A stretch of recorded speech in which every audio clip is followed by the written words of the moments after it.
So just wait for my lead.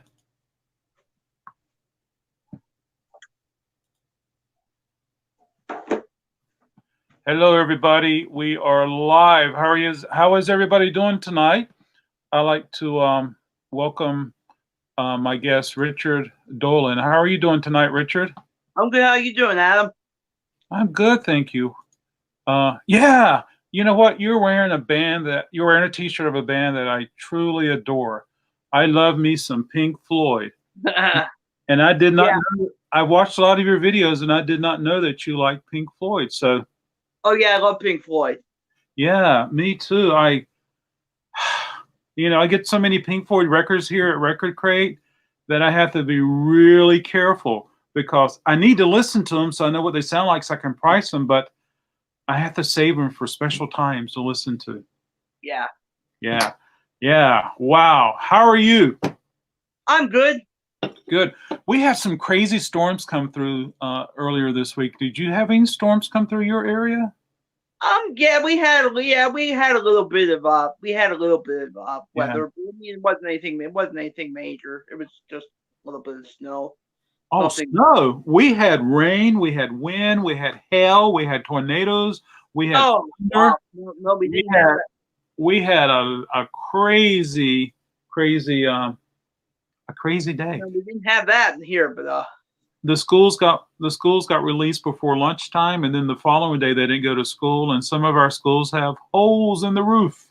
So, yeah. Where do you live at? So I'm in Raleigh, North Carolina. Yeah, I've been to. There's actually a place in Carolina my parents like to go to called Holden Beach. I don't know if you've ever. Oh, I love Holden Beach. Yeah, it used to be more of a. I don't like to use the word private, but it used to be a little more secluded, not as popular. But now, I mean, Holden Beach is awesome. Yeah. Of course, I think any beach that you can get to go to is amazing. I love that. Yeah. Yeah. Well, cool. Richard, what have you been playing? What are some of the records you've been playing? Oh, I listen to a little bit. I listen to everything. Like my music, my taste in music is just like so. I like so many different varieties of music. It's not even funny. Well, I've noticed that with your chats. I mean, your YouTube, and then of course, you pop up on me, Mr. Mayo's chat a lot. Oh yeah. So I know you listen to a lot of music, and your taste is very broad. But what have you been playing lately? A lot of Paul McCartney is like my idol. I don't know if you've heard. You probably heard him one of my videos that I met Paul McCartney. So when I was a little kid. So yeah, I did see that video, and I sold a Paul McCartney record today in Wake Forest. Ram went home with somebody. Ooh. And so they were very fortunate to find him a good copy. Yeah. And that's one of my favorites. Yeah. Is there a favorite record or a favorite period that you like from Paul McCartney? His Wings. Oh well, I always have to clarify that I like Paul McCartney's solo career. Yeah. Better than the stuff he did with the Beatles. And whenever I say that, people just always look at me funny, and they. Okay, that's totally cool. I have so many people with so many different music tastes that come in here that this is totally cool. I like when my chats aren't showing up, but I see that James Byers is here. Good evening, James. Just say the word. Say the word, and I'll give you an invite, and you're welcome to join us. Well, look who's here. Richard, me, Mr. Mayo. Good afternoon. Good evening. Oh, no. Hey, Joe. Just say the word, and I'll give you an invite, and you're welcome to join us. So, yes, history in the making. And Driving Rain. That's Joe's favorite Paul McCartney album. He just loves Driving Rain. Oh, wow. Well, I love Band on the Run a lot, and I really like the record Wings Over America. Look at there. Tanner Johnson says hi. Hi, Tanner. He says hi to you. Tanner does. And then there's Tom. I'm sorry, Tom. Tom, Hey. he said he was watching the Oscars tonight. He said he wasn't going to be here because he was watching the Oscars. Ooh, are you present at the Oscars, Tom? So me, Mr. Mayo, asked for the word. So me, Mr. Mayor, I would like to invite you to come and join our chat tonight. So there you go, Mr. Mayo. Oh, hello, Michael Elliott. How are you doing tonight? Oh, my man! No, that's my man, Michael Elliott. Hey, Michael, he's one of my favorite subscribers. He comments on all my videos and says how much he loves my videos. Yeah. Well, James Byers says that he likes. Good evening, Joe. How are you? Hi, Hey, guys. Joe. Hello, Richard. Hello, Adam. Yeah. Hello. How are you doing this afternoon, sir? Good. This afternoon, I'm doing. Doing You know, I just go, and I kind of feel like it's still afternoon. Yeah. Yeah. I'm here. How you doing, guys? I'm doing good. Just hanging out. Interesting conversation so far. Yeah. Well, thanks. Here I said Driving Rain is your favorite Paul McCartney album. It is. Well, it is. You know that.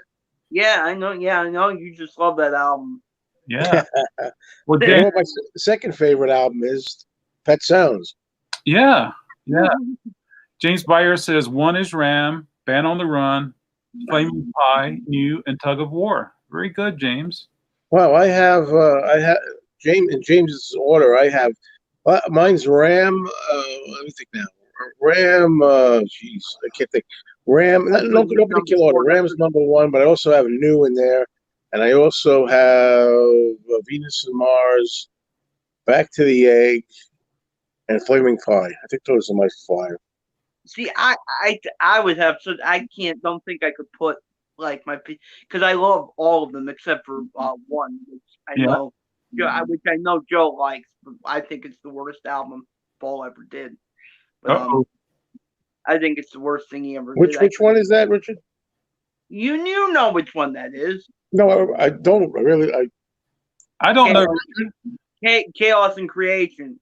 Oh, Chaos and Creation. Well, I could see why. I mean, I like it, but I could see why people wouldn't. Yeah. James said, yes, me as well. I missed something, James. What is that? Tell us. Yeah. Wow. Joe, not to change the subject, I saw the record store that you go to, they posted an image on Instagram, and I was like, ooh, it was it a horror movie soundtrack that I saw? Oh gosh. Yeah, I got to check it out, but I was like, whoa, I would love to have that record. And I was maybe stuck over there and got it. But, I was over there today, but I don't remember unless he's talking about the Frankie Stein. You know Frankie. I think I saw that. Stein, right? That's what it's called, right? The surf monster music. Is that what you mean? Or was it an actual movie soundtrack? Could have been. There was some movie soundtracks there too.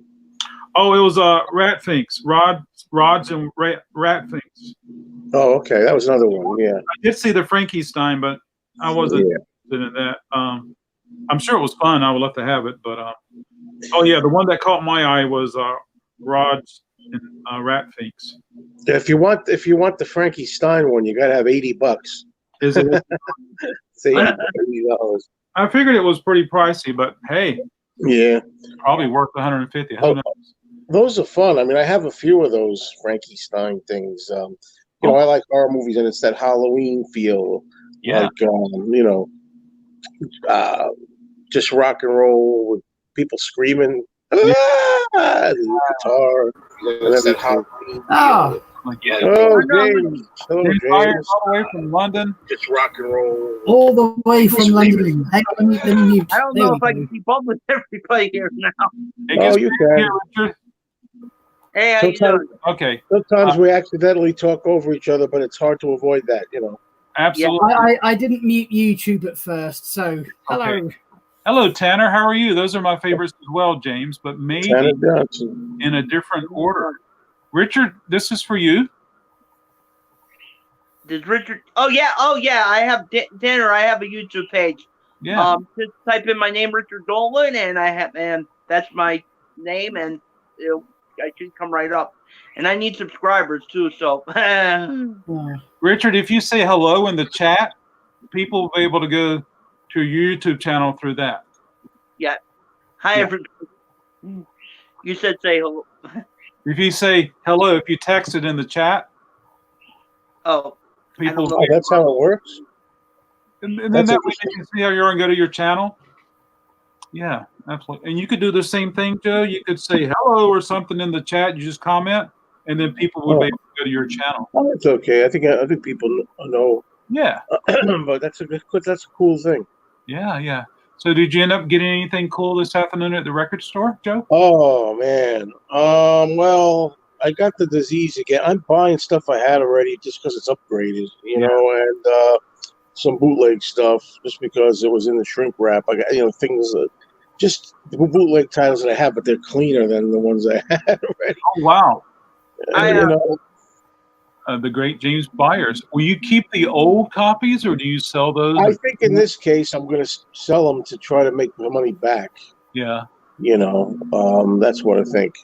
Joe, Yeah. I thought about you this afternoon. So when I was in Wake Forest, we had 2 buybacks come here in Raleigh, and so when I came back this afternoon to check on things and close up everything, I was like, "Oh my stars, keep it rolling! I'll be right back with something really cool to show you."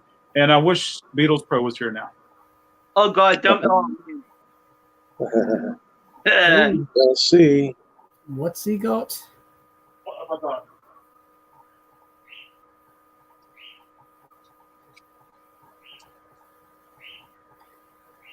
I hear birds. I hear birds too. I hear birds too. So Joe, I remember you got your Beatles 7-inch case. It's the round one. It looks like a drum with a handle on top. Right. And I remember Beatles Pro was saying, "Oh, this came in this color, this color, this color," and stuff like that. Right. Well, I love those pieces too. I don't own one that has the Beatles on it, but every time I pick one up, I like to get them and put them on the shelves. They just look cool.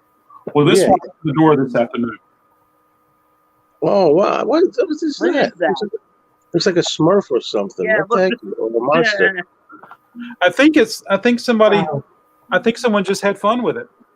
Yeah, it's custom made, right? Somebody made that I themselves. think so.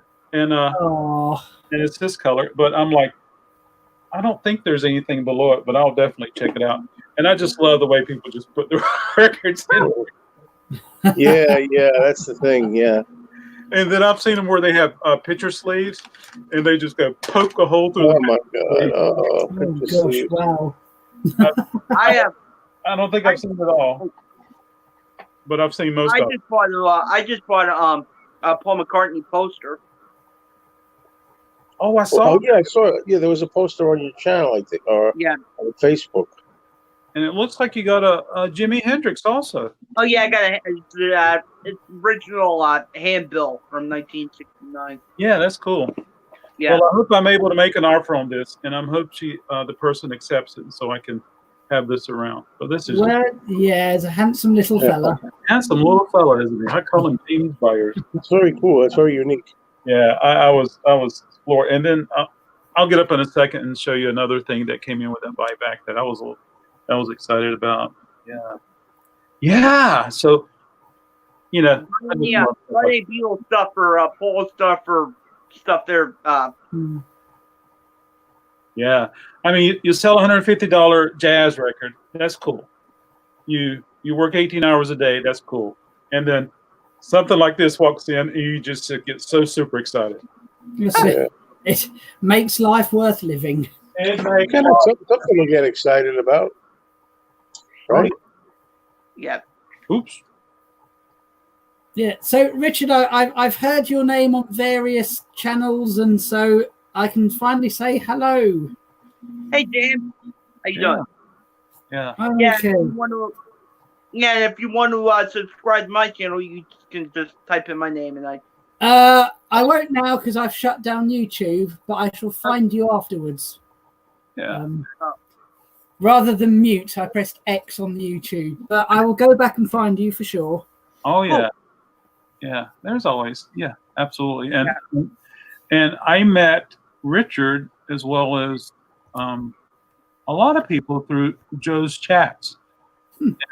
And I found Joe when I was searching for record stores because I wanted to see what's inside these record stores and see what they had. I feel like I owe most of my subscribers to Joe and Matthew Street. Most of my subscribers that subscribe to my channel came from Joe's channel. Yeah, well, whatever way you can get them is good. Yeah. Absolutely, we got to spread the word somehow or another. So yeah, that's. But you have to remember too, Richard. I found out that even though it's nice to have a lot of subscribers, in the long run, if you look at the analytics of who's watching your channel, a lot of times it's people that aren't even subscribed. Don't subscribe. They just So for fun, last night I said I'm going to look at my analytics, and so I think I have 203 hour views for the last 12 months, and so I was like, that's a long way from 4,000, but it's okay. I'm not really familiar with all this, and like I'm still getting familiarized, but then I'm still not that familiar with the analytics, all that. Yeah, I'm trying to learn as much as I can too, Richard. That's for sure. Yeah. Another thing. How do you do that call, whatever it is, call for a COPPA thing? I haven't done that yet. Well, wait a minute. You must have done it because you have comments still on your channel, right? Yeah, I still have comments on my channel, but I never actually went in and did, unless YouTube did it for me. I never actually because went in. I think if you don't do that, I think they take the comments away and make it for kids. Yeah, I thought, but YouTube I guess YouTube did it because I'm still getting comments. Like it seems like mainly 2 or 3 of my subscribers are commenting, but I'm still getting them. That sounds familiar. People have asked me how to do that, but I know Tom Hunyadi asked me about how to do that, and I don't really know how to describe it. It's kind of like I kind of went on a video. I looked it up on YouTube and put it in the search, and it tells you different way how to do it. Like how do you make your channel not for kids, and it tells you and the steps to go through. I looked up those videos, but I still couldn't understand it. And then I saw when I keep getting the thing about the legally required, so I looked at that too, and I downloaded that YouTube Studio app or whatever it said you're supposed to download. That's supposed to be one of the steps, but I can't really understand. Don't really understand how. Yeah, I still get that too, even though mine's set. I still get the thing of the warning or whatever you want to call it. Still there all the time. Yeah. And there's a lot I don't understand about it myself. And in December, I went and put most all my videos on private. And I think me, like a lot of people, just didn't do as much. And so there was probably 4 or 5 weeks, maybe 6 weeks that there just wasn't much activity on my channel. Not that there was a lot before. So, you got 12 months and then you take away a month and a half, and I don't know. But 4,000 hours is 3,800 hours a waste, so it doesn't matter. And I'm just having fun. But I did go back last night, and I took a lot of my videos off private, made it public. So there we go. Yeah, I don't think at first nobody knew how it was going to work out, but I think it was I don't want to speak too soon, but I really think it was people worrying over nothing. It sounded worse than it was. I think it was their attorney saying, "Let's do this to relieve ourselves of liability." So yeah. Hey Tom. Hey Tom. My co-host Andy figured it out. Yeah, what did Andy figure out? Sometimes chat's a little delayed, Tom. I'm having a hard time with your name. Yes. Yeah. Yeah, absolutely. So yeah, that was wonderful. So yeah, and it was fun seeing if I got a video that had over 100 views, it was fun just to see that happened because sometimes I just don't pay attention to it. And ironically, my video that has the most views is me bashing the Rock and Roll Hall of Fame. Uh-oh. I would love to go to the Rock and Roll Hall of Fame and some of the rock and roll cafes and stuff like the whole comment thing on YouTube. So your co-host Andy figured it out. Okay. Did your co-host Andy throw up any videos to help someone like myself figure it out a little bit, learn more about it? Yeah. That'd be great if they did. That'd be great. James, how's your weekend been? Were you busy this weekend playing shows? Yeah, I said yes. I just did Hold two on, this mate. weekend, Friday and last night. You're a musician, James. Again, You're a musician. I am. I play guitar. How, Sometimes I play the fool. Yeah, no, I'm a guitar player. That's what I was thinking of. how were the limousines this weekend? How was the buffet? How was crowd control? Did the caterers do a good job? Well, I took my own food. Okay. But yeah, down in London, not a huge place, but yeah, quite full. Nice audience.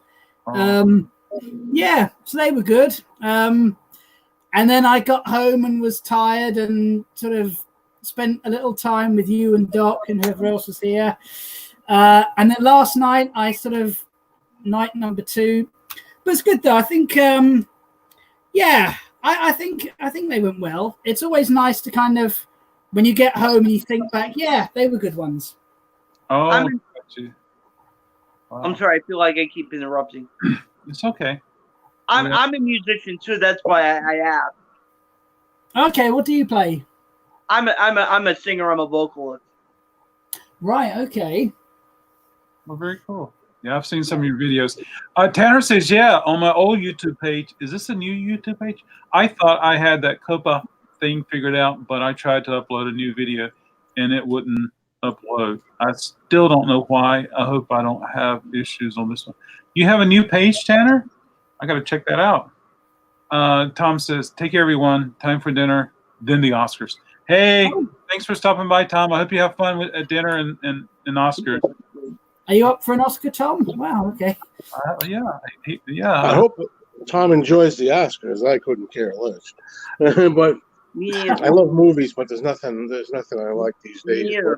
We agree on that one, Joe. Well, I did see Once Upon a Time in Hollywood, and so, but Yeah, I mean, God, everybody loves that movie. I love Tarantino, but I didn't think the movie was good. It was okay. It was pretty good. I didn't think it was great, but a lot of people do. It's up for an award, right? Well, I don't want to spoil anything for anybody, but I think it started out really strong, and in the middle, I was like, should I leave? And then at the end, it got really strong again. But for me, I just enjoyed seeing the scenery. I enjoyed looking at the cars. I enjoyed looking at the clothing. I enjoyed looking at the houses. I thought they did a good job with the sets. Yeah, oh, definitely. And that helped me there. And not Leonardo what's his name? DiCaprio. Yeah, not him, but the other guy who's also Brad Pitt. I like Brad Pitt. I thought he did an outstanding job with his character. Yeah. Yeah, I liked his character. I liked him in the movie. Yeah. And I love that puppy dog. That dog was cool. Wow, puppy dog. That one that attacks him. Some puppy. Oh gosh, but when he fed the dog the food, Yeah, it was a mess. that's patience. It sure is. That was, yeah, absolutely. Yeah. I want to see the new Ghostbusters. Adam, I'm sorry, Richard. I said, what have you been listening to? Oh gosh, I listened to Star Wars, the motion picture soundtrack. It's a 2-disc set. I listened to that this morning. Tom's Vinyl Chat posted a Lovin' Spoonful song on his Instagram. I had to go pull a Lovin' Spoonful, and the song he posted is on this record. So I'll listen to this tomorrow. Well, that's nice. Oh man, if we're gonna start showing vinyl now, Oh, help yourself, Richard. Yeah, absolutely. And then yeah, Lovin' Spoonful are great. I love them. yeah, well, he played a song that was Psych, and I was like, I haven't paid attention to Lovin' Spoonful. So I enjoy that. I'm going to enjoy that. And then somebody else posted on YouTube one of these songs from the Masked Marauders, and I'm not familiar with these guys yet. So this No, I don't know them. this is going to be a listen. This is love that movie. be a listen for me tomorrow. Are you familiar with these guys, Joe? No, not by name anyway. Maybe if I heard it, I would recognize Yeah. it, but not by name. Same here. But I'm looking forward to hearing that. And there's just so much music to hear. So much music. Yeah. Yeah. So I'm looking forward to that. Yeah. Oh, they included a copy of the Rolling Stone magazine article. What's that? Of the band Masquerada, Masqueradas, and they included a copy of the Rolling Stone review. I thought you were talking about the Rolling Stones. The band. The actual Stones. They're rolling. Yes, you're still here, Tanner. We can still read. I can't. Yeah, I can't. Is there any way that I can see the comments other than when you highlight them? I don't know how to do that. Are you on your phone?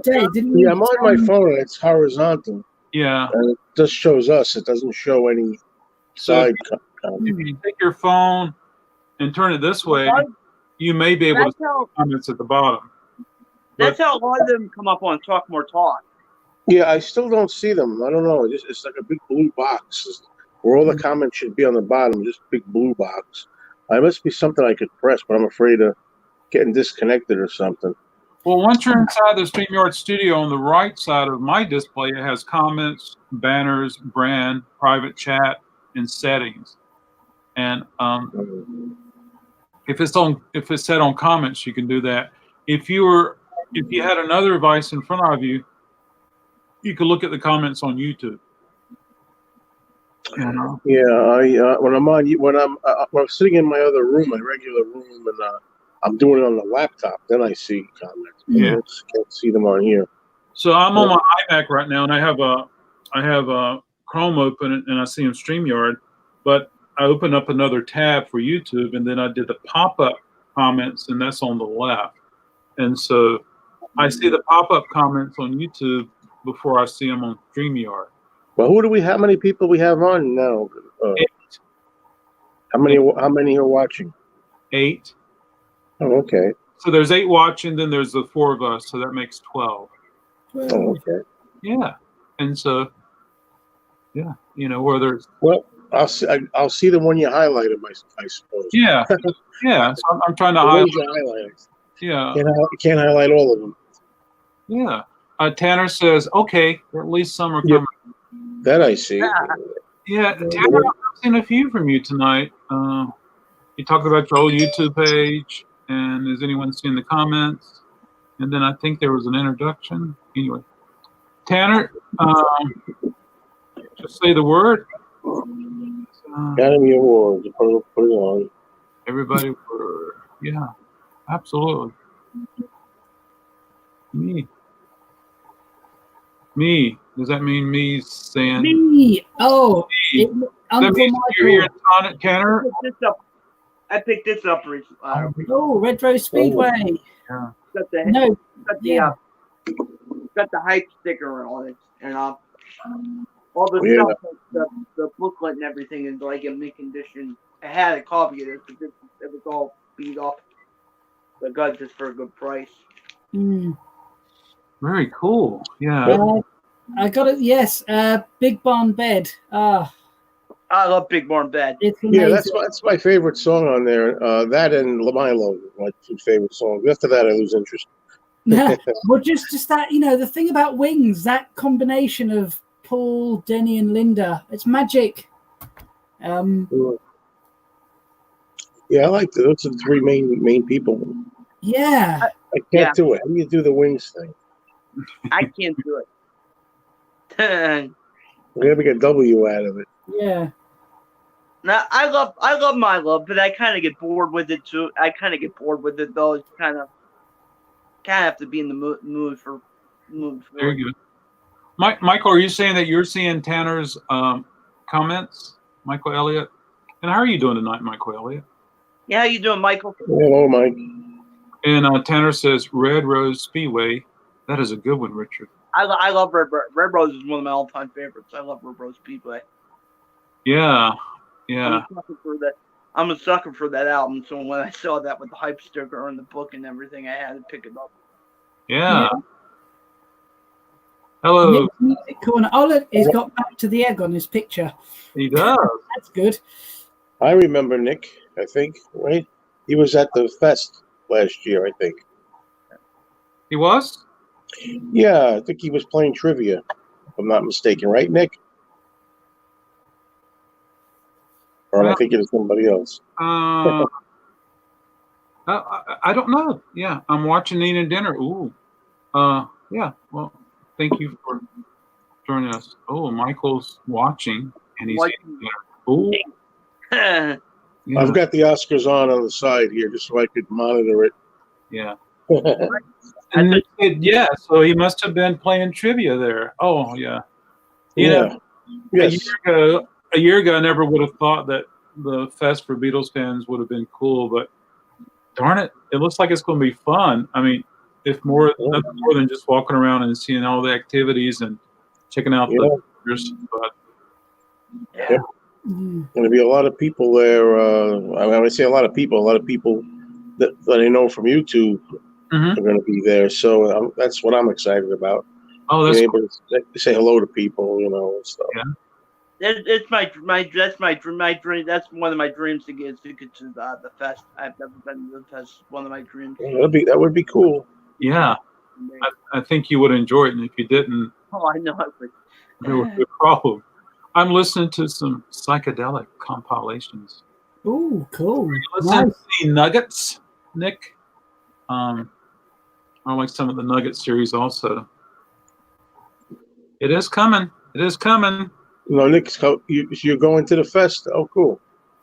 Yep. Yeah, that'll be Another great. Another thing I had grabbed 2 records.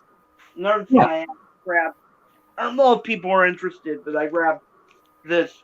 Oh yeah. Oh, very cool. What is that? Purple Rain. Purple Rain. Oh right, yeah. I saw a nice copy of that today too at my store. Yeah. Richard, does yours have a poster? No, mine does not have a poster, but the guy that I bought, my music guy, can get all the original posters. So I'm going to have him get one for me. I love that poster. Prince looks like he's 7 feet tall, and the rest of his members look like they're tall. I love it. Is that 69? Yes, it is, Mick. Right here. It's 69 love songs right there. Yeah. That's by a band called the Magnetic Fields. And this is the reissue, Mick, and this is the one that's on colored vinyl. And Joe, I think you know Mr. Blood Vessel. He asked me a question in one of my chats, and I totally missed the question. He asked me if I was close to Noble's record shop. So if you happen to think about it, if you ever run into him again, tell him that Noble's is in Charlotte. I'm in Raleigh. Oh, but today I just so happened when I went to my store today, they said I missed him. I just missed him. He had been there before me. There's no way. Does Mr. Blood Vessel have a channel, Joe?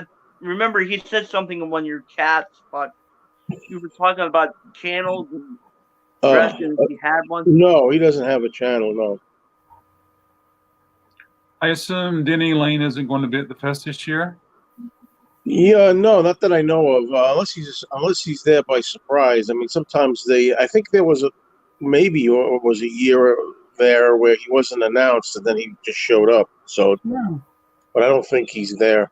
Well, that is nice. That is so cool. I got to show this to Tom. Hey, Tom, how are you doing tonight? Tom's Vinyl Shack. I appreciate you joining us, Tom. It's always good to have you. So do you know about this, Joe? When I know when Jeff Emerick died, he was talking about doing appearances and conventions. Yeah. Would your fest have been one of them? He was. Yes. Well, he actually had gone to the Chicago one first. Okay. And people met him and got photos and autographs, and then he was supposed to come to the one in Jersey, but he died before that. Oh. So I didn't get a chance, unfortunately. Oh. You know, it would be great if Paul or Yoko would pop into that fest, Joe. Oh, yeah. Yeah. I doubt it. That would be great. Yeah, that would be nice. I think if someone was having a festival and I was part of the ones they were honoring or celebrating, I think it would be kind of cool to pop in and say hi. Yeah. Oh, yeah. I guess. Well, with Paul and Ringo, they probably feel it would be pandemonium or something. You know.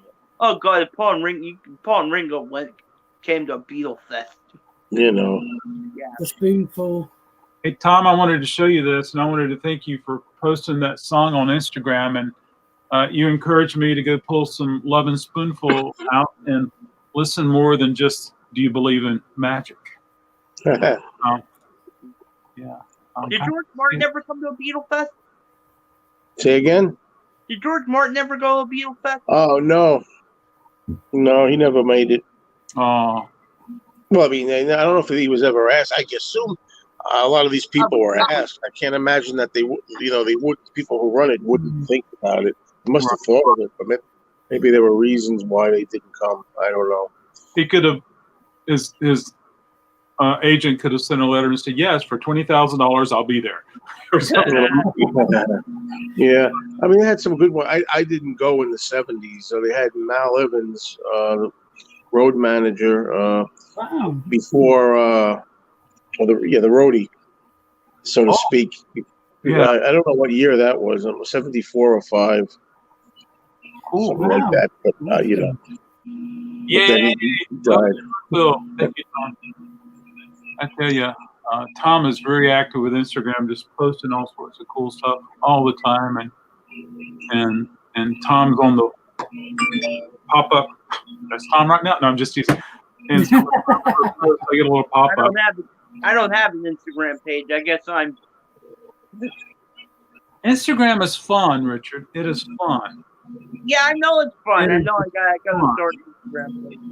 I follow people and comment. I haven't posted anything, because I don't really have anything to post. I could put a guitar picture up, maybe that'd be it. Okay, this is funny, guys. I just got an eBay message. I have a radio transmitter for sale. Mm. Guy says, "Can you help me arrange shipping to Connecticut?" It probably weighs 800 pounds. And it would probably cost $1 million to ship it up there. Oh my gosh. Do I have any Tommy James? I do, and I even have a psychedelic Tommy James record, but that's at home. And I got some Tommy James back there. I got the one where he's like wearing almost like a choir robe or something. I like that one a lot for sale. And so, yeah. Is that the one that has Dragging the Line on it? That's one of my favorite Tommy James songs. Yeah, that is such a wonderful song. Yeah. Yeah. I'll be back there pulling that, listening to it tomorrow. And then it'll sell. Yeah. But anyway, it's totally cool. But yeah, I like that song. Dragging the Line, Dragging the Line. Got any Doors stuff? I don't. Doors sells almost as fast as I put it out. Even when I bring in new pressings, Richard, they just sell fast. And Doors is another band that I'm a huge collector of. Oh, cool. Very popular artist to have. Nick was saying that the debut is his favorite from, yeah. And, yeah, that's the one. I apologize too if I keep interrupting or anything or Nick, is that the one that kind of has like the graphic that's kind of black and white, almost very kaleidoscopish? Is that the cover of that one? Is that what I'm thinking about? The one with CIM. Yeah, yeah. Well, cool. It might be. I'll have to check it out tomorrow and see what's going on. So do you sing with a band then or anything, Richard? What? Do you sing with a band or anything? Yeah, I do. Yeah, I do have a band. My band's name is sorry about that. My band's name is Tunnel Vision. If you have a Facebook page and you want to check us out, Tunnel-Vision. Okay. And are you guys busy? What's that? Are you guys busy? Do you get a lot of work? Well, no, we're kind of just starting out. We have a gig in March, but we're just kind of just starting. Okay. Well, then, good luck. Thank you. Yeah, what kind of music do you play? I play all sorts, really. My personal favorite stuff to play is blues. Oh, that's cool. I like the blues. Yeah, but I essentially learned to play guitar on R&B records. Oh, cool. And then copying like Eric Clapton and George Harrison and George Walsh. Yeah. You can't go wrong with Eric Clapton or George Harrison. No, anything that's kind of rock, R&B, but even pop stuff. But if you've got to be able to play a wide range of stuff. Yeah. Otherwise, you just end up staying home. Tanner says, Tommy James, man, that guy has some good songs. I believe he's still touring as well. Oh, cool. Yeah. I have to make it to one of his shows. I've got to make it to one of his shows someday. And here's Clay. Hey, Clay, how are you doing? I haven't seen you in a few years. I hope you're doing well. Clay, I think Clay's in Burlington, North Carolina. And Joe, check this out. He's watched you for years. Yes. Hello, Clay. Yeah. Wow. And that's cool. I think the last time I saw Clay, it was right after a show. It was either the Rolling Stones or some variation of the Grateful Dead played, and you came down for the show. Yeah, and I think, Clay, you've purchased many Rolling Stones records from me in the past, and some of them were live shows. Yeah, so that's cool. Good to see you, Clay. Thanks for stopping by tonight. Stones are back out on tour this year. Yeah. They are. I'm playing them going. Yeah. Oh, cool. I think it's just so cool that they're still touring. Absolutely. They are. They'll find a way. 300 years from now, Keith will still be at it somehow. Keith will never stop. Keith Richards might still be alive 300 years from now. Keith, yeah. I got to see the Stones. My uncle saw them twice. I've never seen them. They've been on my bucket list for years, and they're coming to this time, so I'm not gonna. Brad Pitt just won. He did. Congratulations, Brad. Well done, Brad. See, do I know my stuff? I don't watch any new movies. I don't go to see any new movies. But I said, I did see Once Upon a Time in Hollywood. I thought Brad Pitt was good in that. Yeah. He wins. They obviously heard you. Yeah. So Mick says, this is an odd one, but do you have any swans? Highly doubt anyone would like swans, but I love them. I do not have any swans. Every time I put the swans out, they sell within hours. I went to their quote unquote last show. A band called Low opened for them, and I went to see Low, and Low played. There was like 6 of us watching Low. They stopped, and then the venue got packed full of stuff, and I was surrounded by like hundreds of people. Jarbo got on stage. Jarbo and Michael and the rest of the band. I watched one song and then I left. But as it turns out, a couple years later, Jarbo ended up buying a bunch of stuff from me, so I had it shipped down to her. So that's really neat, Nick. I'm glad you like the Swans. I have huge respect for them, but they just never grabbed me. What kind of stuff do they do? Who are the Swans? They did a lot of minimalist stuff. They were very avant-garde. At times they were very noisy. Okay.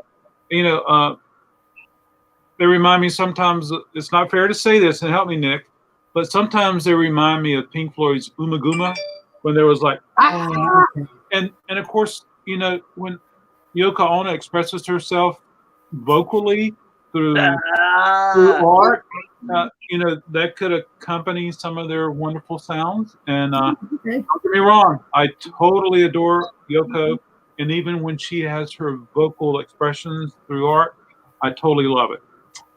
Clay said it would have been 2015 when the Stones came. That was 5 years ago, Clay. Yeah, that was your last I'm away at college now, so it's been a while. I'll make it by the shop. And I remember, Clay, was it your aunt that came and visited with me a couple of times? That was really cool. Tanner says, I'm hoping to make the Rolling Stones show in Louisville. This will be my first concert. Yeah. Congratulations. I hope you get a ticket. I'll be the one in Pittsburgh. There you go. Nick, would you like to share a little bit about your thoughts of how the Swans sound? Excuse me. And Nick, say the word. I'll put a link, and you can come up on screen with us if you like. My uncle saw Stevie Wonder with the Stones. Stevie Wonder supporting them. Oh, that had been a great show. Hey, Chris, how are you doing tonight? Chris, I saw TV too. Chris is one of my crate keepers in Wake Forest. How are you doing, sir? Oh. Yeah. Clay says that would have been Sam Zam. Okay. Experimental rock drone. Okay, I can relate to that. Gothic folk. Absolutely. Yeah. And then Michael came back through Raleigh, and he played a few shows, solo stuff. Michael from the band The Swans.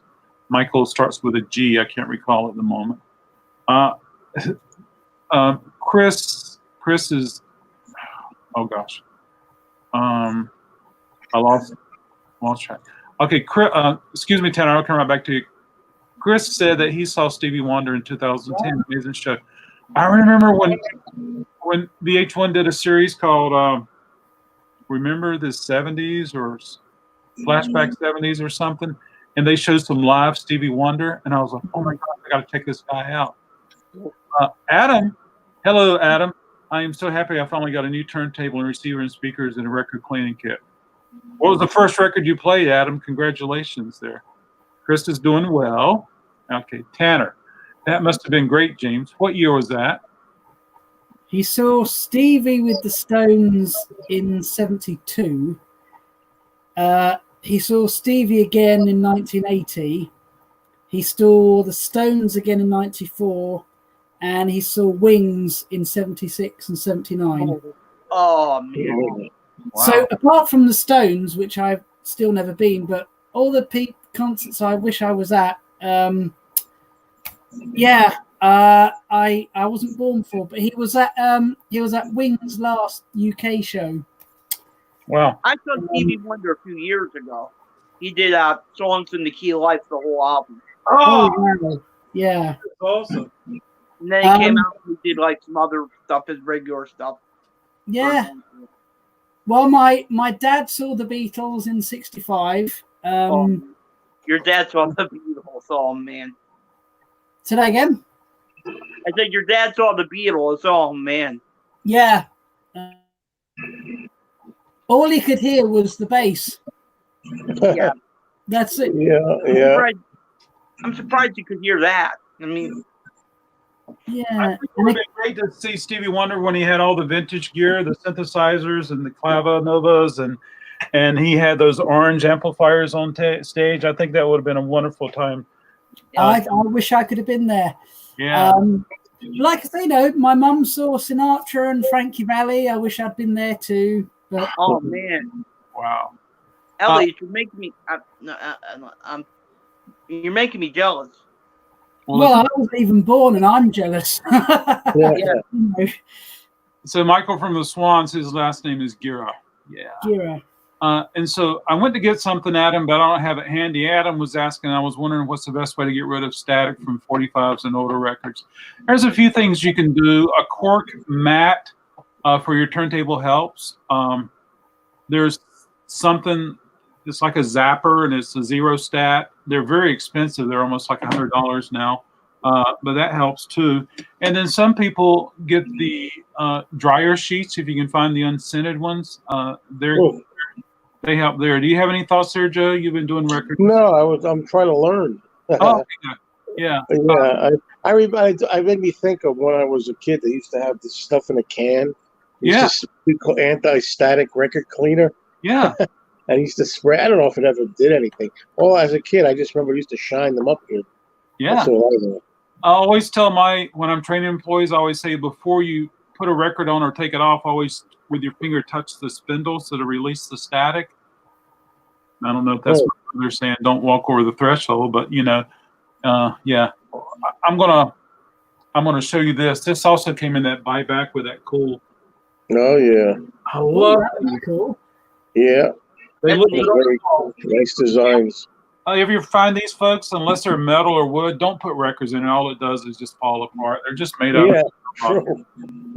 But they sure do look good on the wall, and I hope to get this one. I hope that person's not watching. I don't even know who they are. Okay, so Nick says, so I hope that helped you, Adam. Please let me know what your if that helps you, and if you learn of anything else, let me know so I can share it with people. Yes, StreamYard is taking over. I noticed. It's funny when I do my chats, my usual chats, like I did one this morning by myself. I feel like, wow, I'm like out of the loop. I'm just doing like my own solo chat. It's not, it's like not where it's at anymore. You're doing a wonderful job. I'm still surprised you were still on this morning when I got there. Yeah, I think I was leaving just at the time you got there. I think. Yeah. Well, Mick, congratulations on your StreamYard account. I've been communicating with StreamYard, and if things goes as planned, soon I'll be able to generate a StreamYard from my iPhone. So I probably should start an account too, huh? It's fun. Yeah, absolutely. How does it work that YouTube because I don't have it allows it? I'm not sure, but for whatever reason, it's a third party and it happens. There's also one called Streamlabs. And so we were talking about this, Richard. If you don't have 1,000 subs, I don't have 1,000 subs. You can't go to youtube.com and log in and start a live stream. So there's at least two third-party software programs that I'm aware of. One is StreamYard and the other one's a Streamlab that allows you to do that. I've been using Streamlab. Tom Vinyl Chatter introduced me to Streamlab, and I can do that, but it's just like me only. And then, of course, I can read comments. And it's much like Joe, but it's not as smooth as how Joe went live this morning. Well, StreamYard seems, just as a spectator here, it seems easy. I don't know. It seems easy.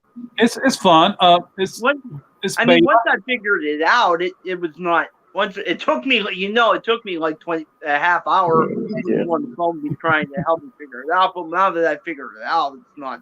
It'll be easier next time. Nick said his grandfather saw the Beatles, and one day, I had a couple come in and they for buyback, and she had taken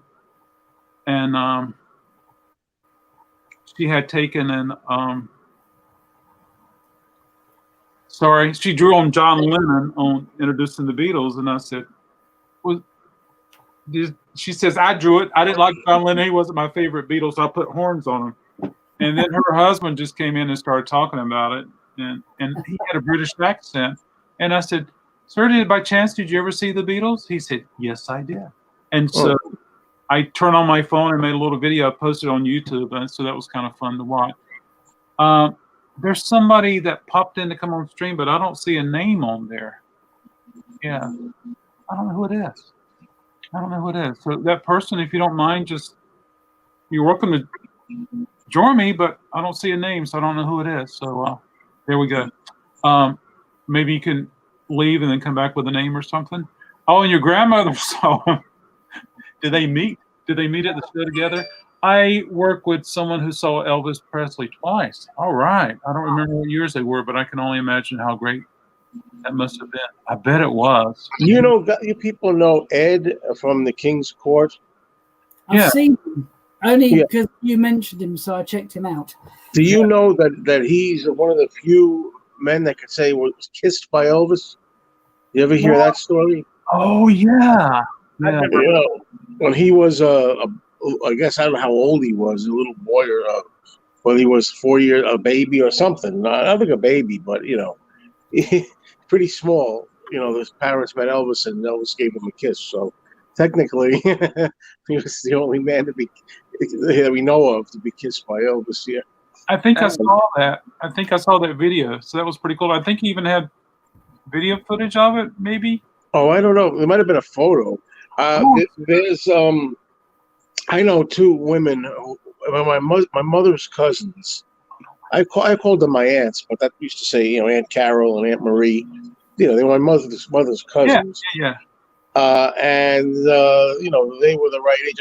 Someday I'm going to do a video on that about growing up with the Beatles, because that's one of my earliest memories. I even have a photo of me. It's right here, as a matter of fact. People probably see it. What's good timing? Hold on. Okay, cool. And this is in their basement. I've shown this before. I don't know how clear it's going to come out, but I'll take this down, Tanner. There's me in their basement. And I'm holding the Help album. Help! Oh, lovely! You can see. Adorable. You can see, like on the sides here, there's the 45 record cases and they have a chair set up for me to stand on the chair to play the phonograph and pick the 45s out of there. Oh, And it's their basement.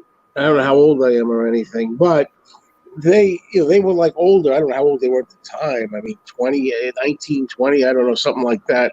And they went to see the Beatles at Shea Stadium in Queens, and they didn't, like everybody says, all they say is they couldn't hear a thing. Yeah.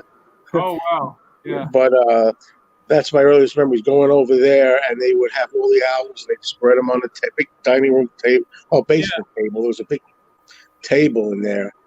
And, I would look at the covers and all the American albums and pick out which ones I wanted to hear and climb up on that chair that they had set up so I could get to the turntable or the phonograph and play them, And that was cool.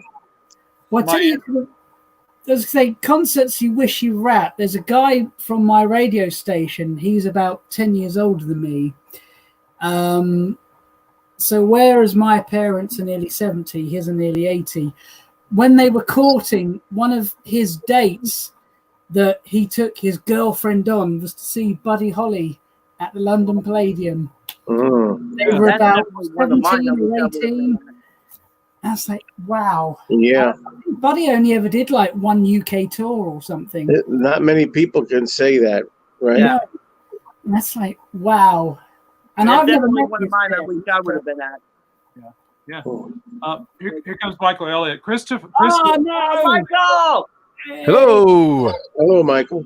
How you guys doing? To the Beatles I've seen was Paul McCartney in 2013, the single best concert I ever attended. I heard Paul for over 3 hours. Oh, that's totally cool. Yeah. Hey, Michael, how you doing? Well? Great, Adam. How you doing, buddy? It's like a Frogger game. Hey, your volume's really high. Would you mind lowering it just a touch? It's like a Frogger game. I was waiting for the right time just to bring you in there, so we wouldn't interrupting you, buddy. Is that better?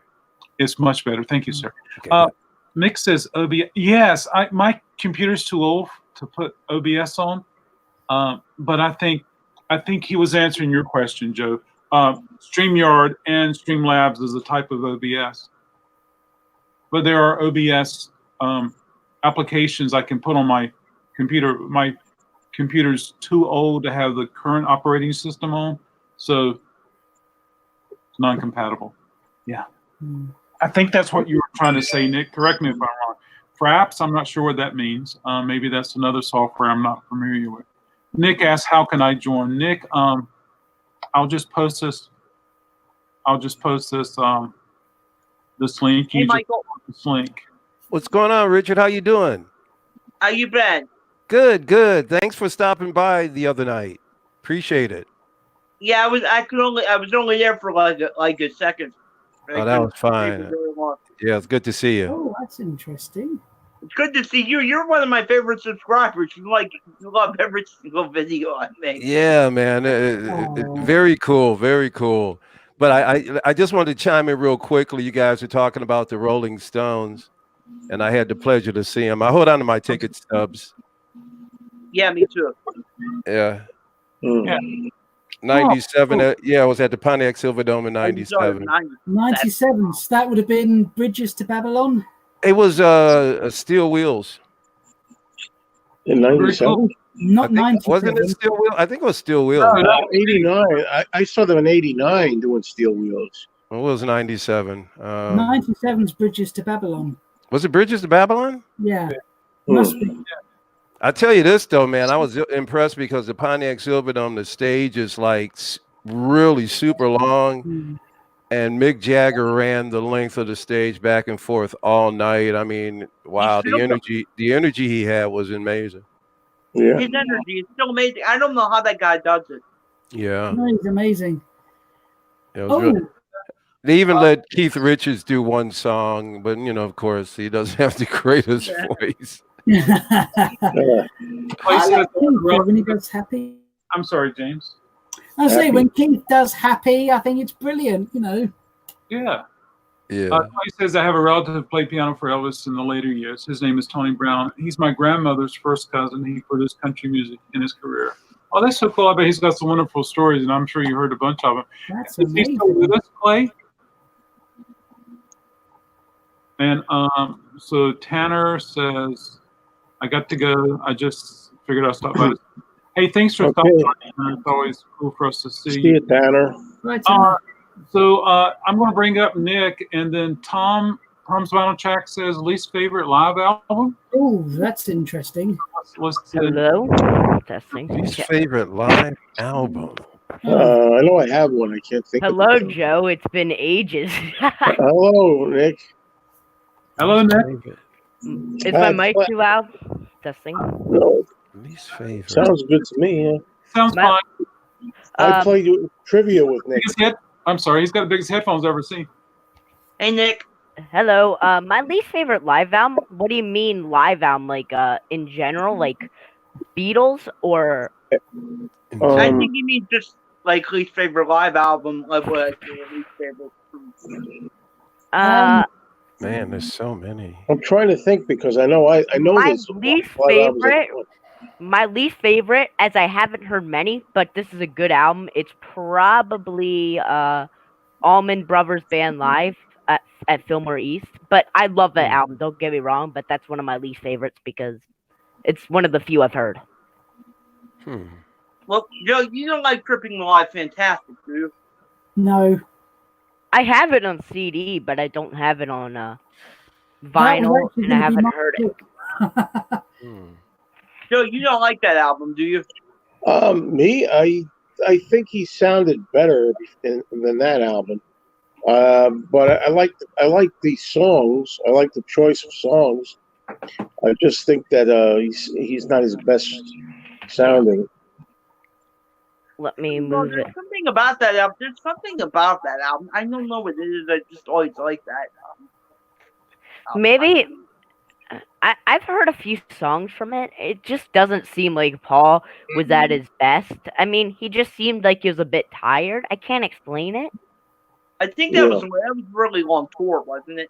Yeah. I thought that's the first time I got a chance to see him. I saw him in 1989 at Madison Square Garden.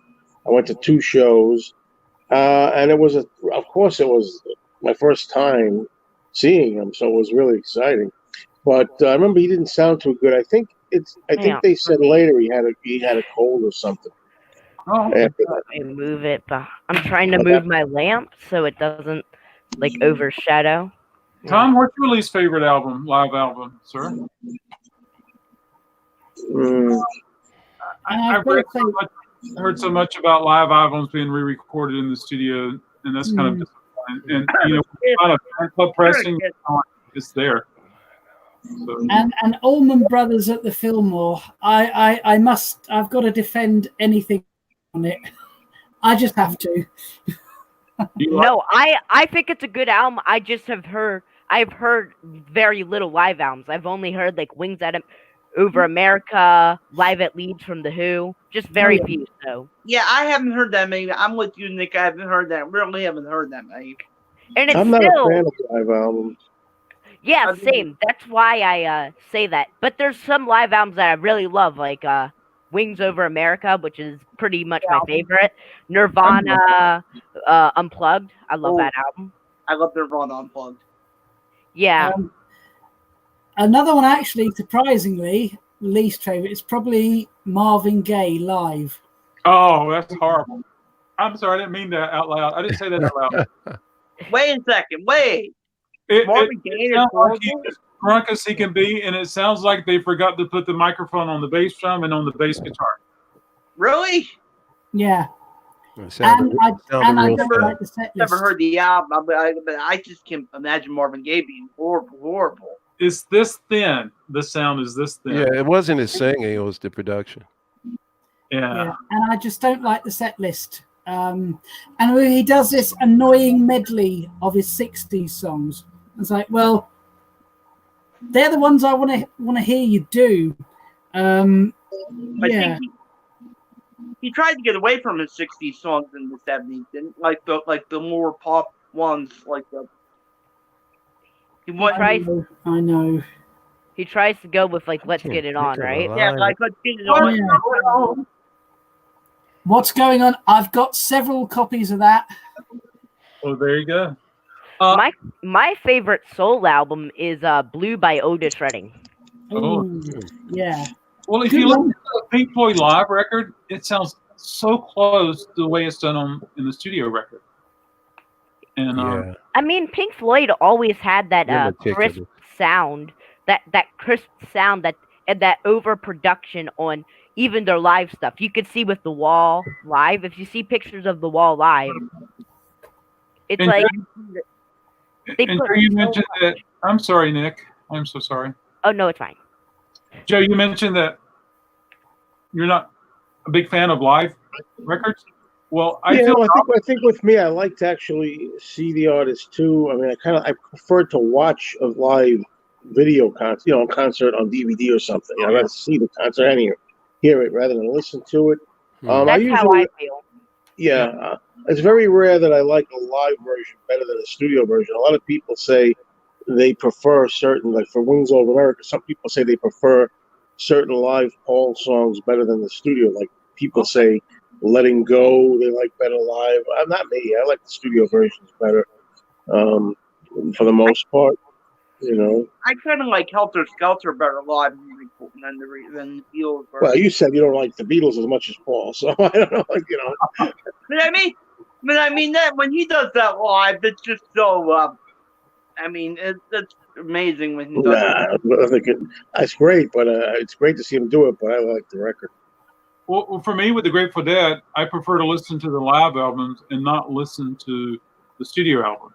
And I don't care for the Dead, but I would imagine that I could see that being the case, that the live shows would be really good. right, and Same. then the ones that were actually recorded at the show by fans and traded on cassette tape, those are even better than the factory or the label release live shows. Chris was saying, "Whoa!" At Fillmore, you mentioned that, James. I think it's so much. He also said that Bob Dylan at Budokan is good. Yeah, I think that for Dylan, I tried hearing that album real live once. I thought was poor. If we're talking about least favorite album, what do you think of anybody out there ever hear the album Real Live by Dylan? That's a later album in the '80s, I think. Had that. No. I might have, but I don't remember. That's a good record, I think, Chris. Europe '72. I think it's really good. And it's probably the best factory or label release. But I've heard live recordings, fan club pressings of Europe Live '72. That is a little bit. I have a question for the whole stream, even the comments. What album do you think that is really good that everybody hates? Mine is Soap Opera from the Kinks. I love that album. It's good that I like it too. I don't know. It's That hard to sounds- come up with.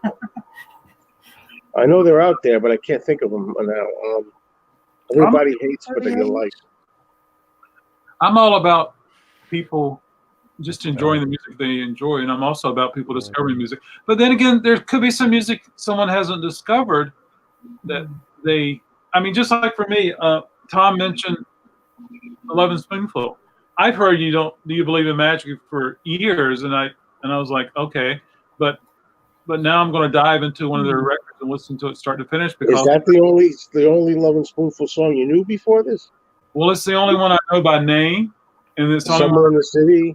Huh? Summer in the City. I've heard that. Darling, Be Home Soon. I'm trying to think. Yeah.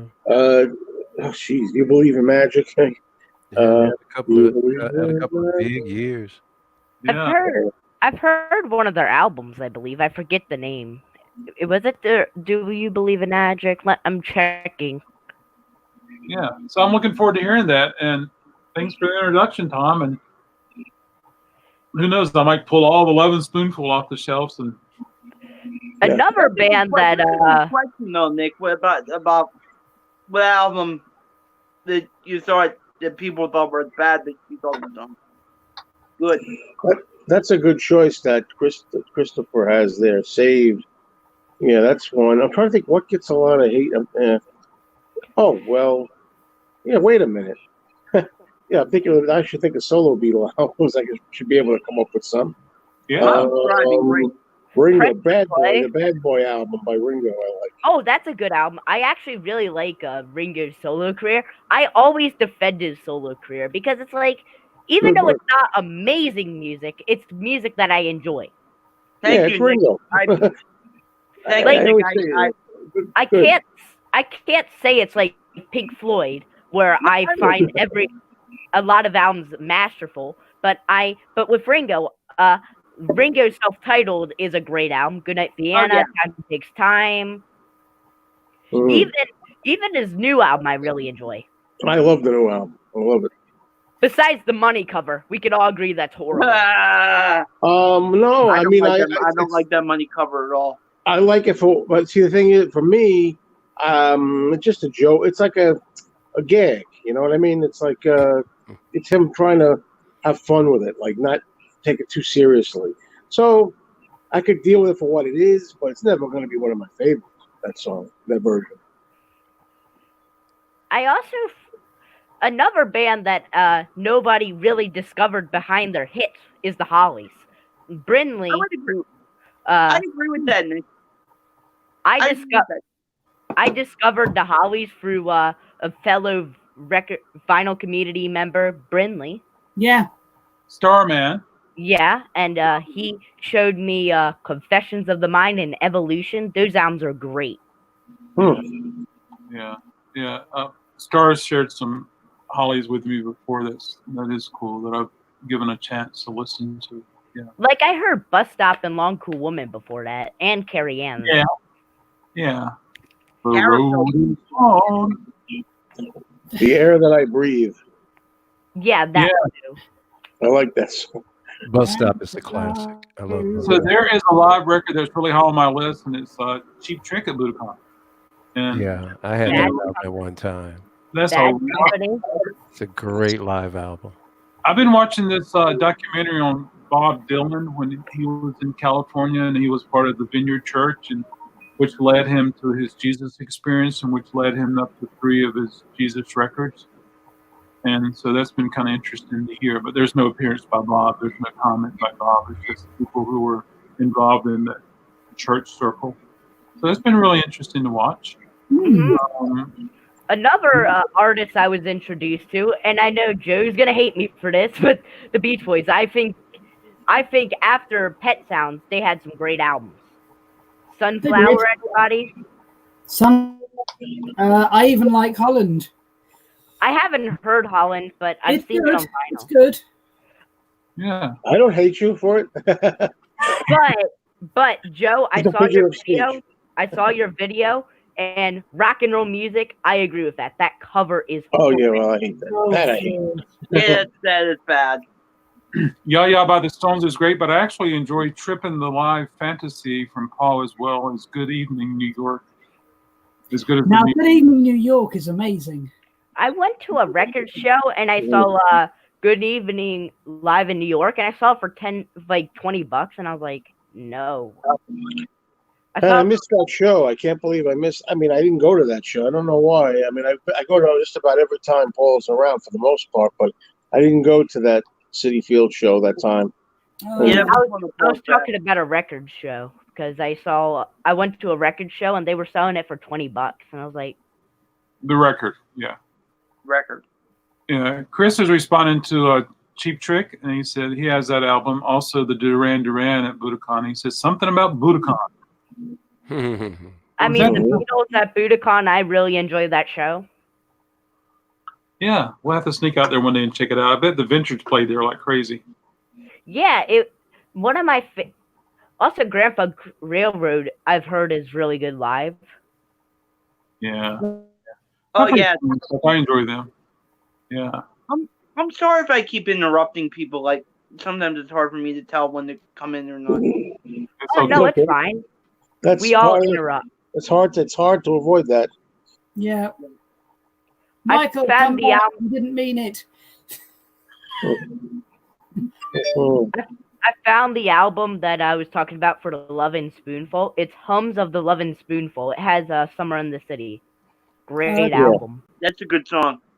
Somebody mentioned I love that mentioned song. Adventures. Just Oh, the straight Ventures. out. I got a bunch of Ventures albums. Yeah. That's really cool. I love them. I have a lot of records back there. I just don't feel like getting them. Oh. That's okay. And Mean Mr. Mayo, somebody Yeah. was talking about this band earlier. I got this album, Dave Clark 5. Oh yeah, yeah, I Yeah, still need to hear the great song Bits and Pieces. yeah. I love the yeah. Dave Clark Yeah. Five. And pieces, bits and It's one of their best. Yeah. It's a brilliant record. One Yeah. of my favorite '60s bands that don't get talked about today, Paul Revere and the Raiders. oh, of course, yeah. They were great. They were a great band. We were speaking about that movie earlier, Once Upon a Time in Hollywood, and that Once Upon a Time in Hollywood had a lot of Paul Revere and the Raiders in the movie. Kicks. I Kicks. prefer to. I'm gonna ask a question. What do you guys prefer? I'm Not Your Stepping Stone from the Monkees or Paul Revere? I prefer Paul Revere's version. That's tough. I like them both. I haven't heard Paul Revere's version, but Wait, what was Paul Revere's choice? I love Paul Revere and the Raiders. Yes, Oh, it's man. Paul Revere and the Monkees. I, They both, What's the question? I I didn't heard know they the did. Stepping Stone, but what's the question? What's your favorite? The version of that. Yeah. I'll go Monkeys. yeah, that's Yeah. that's a tough one because I really do like the Monkees too. They're both great versions. But you're saying I never heard that they had the other. What is it? The Raiders did a version of that. Yeah. I'm Yeah. gonna go with Paul. I have to go with Paul. The Monkees, because I never heard Paul Revere and the Raiders version of. I suggest listening to it if you have the record or on Spotify, whatever you use to check out new music. Yeah. Yeah, I got a Monkees album with Stepping Stone on it. I have the first album and Pisces. I can't say the full name because it doesn't roll off the tip of the tongue. But my favorite is Pisces and Headquarters from the Monkees. Yep. It's an interesting one, Headquarters. absolutely, yeah. Yeah. I also really like more of the Monkees. Oh, sorry for interrupting. Yeah, more Monkeys. That's good. Yeah, that's totally cool. Chris has been posting some wonderful records on his Instagram, and I just wanted to compliment him for that. I try to post some of the greatest records of all time for my Instagram. So What is your Instagram name? Are you old 45? yeah, I'm on the vinyl community. Are you old 45? Is that your Instagram name? No, it's Nick Cullen 12345. You Oh, that's right. Okay, yeah. I think I follow you on Instagram. Yeah, 1, 2, 3, 4, 5. Let's go for a drive. 6, 7, 8, 9, 10. I love that Let's go song. right Let's go again. there and back again. There's something that goes by the name of Old He's a 45. driving rain. Woo! Some of the coolest stuff also. I'll come, but isn't Tiny Bubble a wonderful song? I love that Oh one. my I love god. it. Yeah, Tiny Bubble's a good song. That's so silly. One of my favorite Bob Dylan albums is Nashville Skyline. Oh yeah. Yeah. Country X. I love Bob Dylan's voice on that. It's just so it's not like Bob Dylan, and it sounds more unique because of that. Yeah. I wonder why he didn't stick with that. Yeah. I wonder why. It's not like it probably didn't sell that well. I wonder why he is the greatest lover. I wonder why. Does anybody in here like the song "Loving Flame" off "Driving Rain"? I love that album. I know Joe doesn't. I Which love one is it? Oh no, that's one of the. Loving Flame. I'm trying not to be so. I got to be cooler about it. I'm so angry. My favorite from it's just so Driving. bad. I like Driving Rain. I will defend I that love album. It's an 8 out of 10. While it's kind of like Ringo, it's not an amazing album, but for what it is, it's a great album. I love the first 2 tracks. A Lonely Road and From Lover to a Friend. I love. Yeah, Lonely Road. Lonely Road. Yeah. I've gotten to enjoy those two somewhat. Those 2 songs. Also, Tiny Bubble is charming. Yeah. Might let that The bit I love in Tiny Bubble where it goes into the bridge and he does his little do do do do do do. It's like it just takes me to a place. The bathroom. No. No, I love that one because I saw him in 2003, and that was the well, it was back in the world, but it was essentially the Driving Rain tour. I'm And gonna he go. did- like, "Ooh, I'm it's gonna good go to get hear a it live." record to show everybody. Hang on 1 second. Well, it's actually a CD because the record's pretty rare. Oh, cool. I don't Let me have show you my vinyl find. Although I Yes, sat there for 3 hours with McCartney in 2003, and he didn't do Coming Up. There you go. Huh. 3 I hours. can't fault the Wait a set. minute. That's my I went to favorite. I went to the O2. I went to the O2. I saw him in O2 on the Back in the World tour, and he did Coming Up. Great album right here. Oh. It Wait a is- minute. Can't see Is it. that the Guess Who? No. No, What it's is the it? Kinks. The It's the Kinks. Kings. Oh. Okay. Oh, that's the Kinks. Oh. Looks like the Guess By the Who. way, I agree. I love that Dylan album, Infidels. It's one of my very favorite Dylan albums. That Christopher is This talking is a about. very cheap album to get, but I got it because it was $1 and I love this album. Traffic. The Traffic. Low Yeah. Stars of High Heeled Boys. Yeah. Then I've been holding off getting this for a long while. Live at Leeds. The Who. That's a good record. Oh, yeah. And now I usually find this for like 20, Yes, it is a classic. 25, I 30 do bucks. have it. And I will get an upgrade of this, but I always find this for like 25, Oh, 30 yeah. bucks. Badfinger? Oh, yeah, yeah. Badfinger. Yes.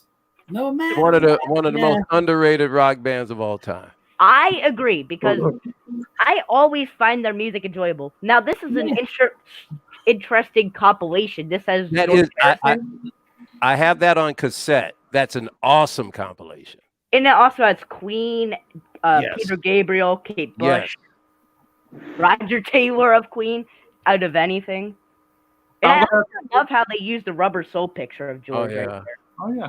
I'm going to ask Chris a question about this record, and I'm sure James and Joe can chime in. So it's produced by Mark Knopfler. I wasn't aware of that. Did Mark play guitar on it? Did we hear anything that I think so. I don't know the details, but maybe Christopher does. maybe there's something there that could remind us of Dire I Straits? think Mark Knopfler played on Slow Train Coming. Am I right He about did, that? yeah. What was that? That's- 45. That's one of my favorite Dylan albums too. One- Slow Train Coming. I want to see one of the most underrated albums. This is from a band that is usually a modern pop band, but for one album they went psychedelic. Panic at the Disco is pretty odd. Oh, This is a yeah. Panic at the Disco Pretty Odd as a psych record?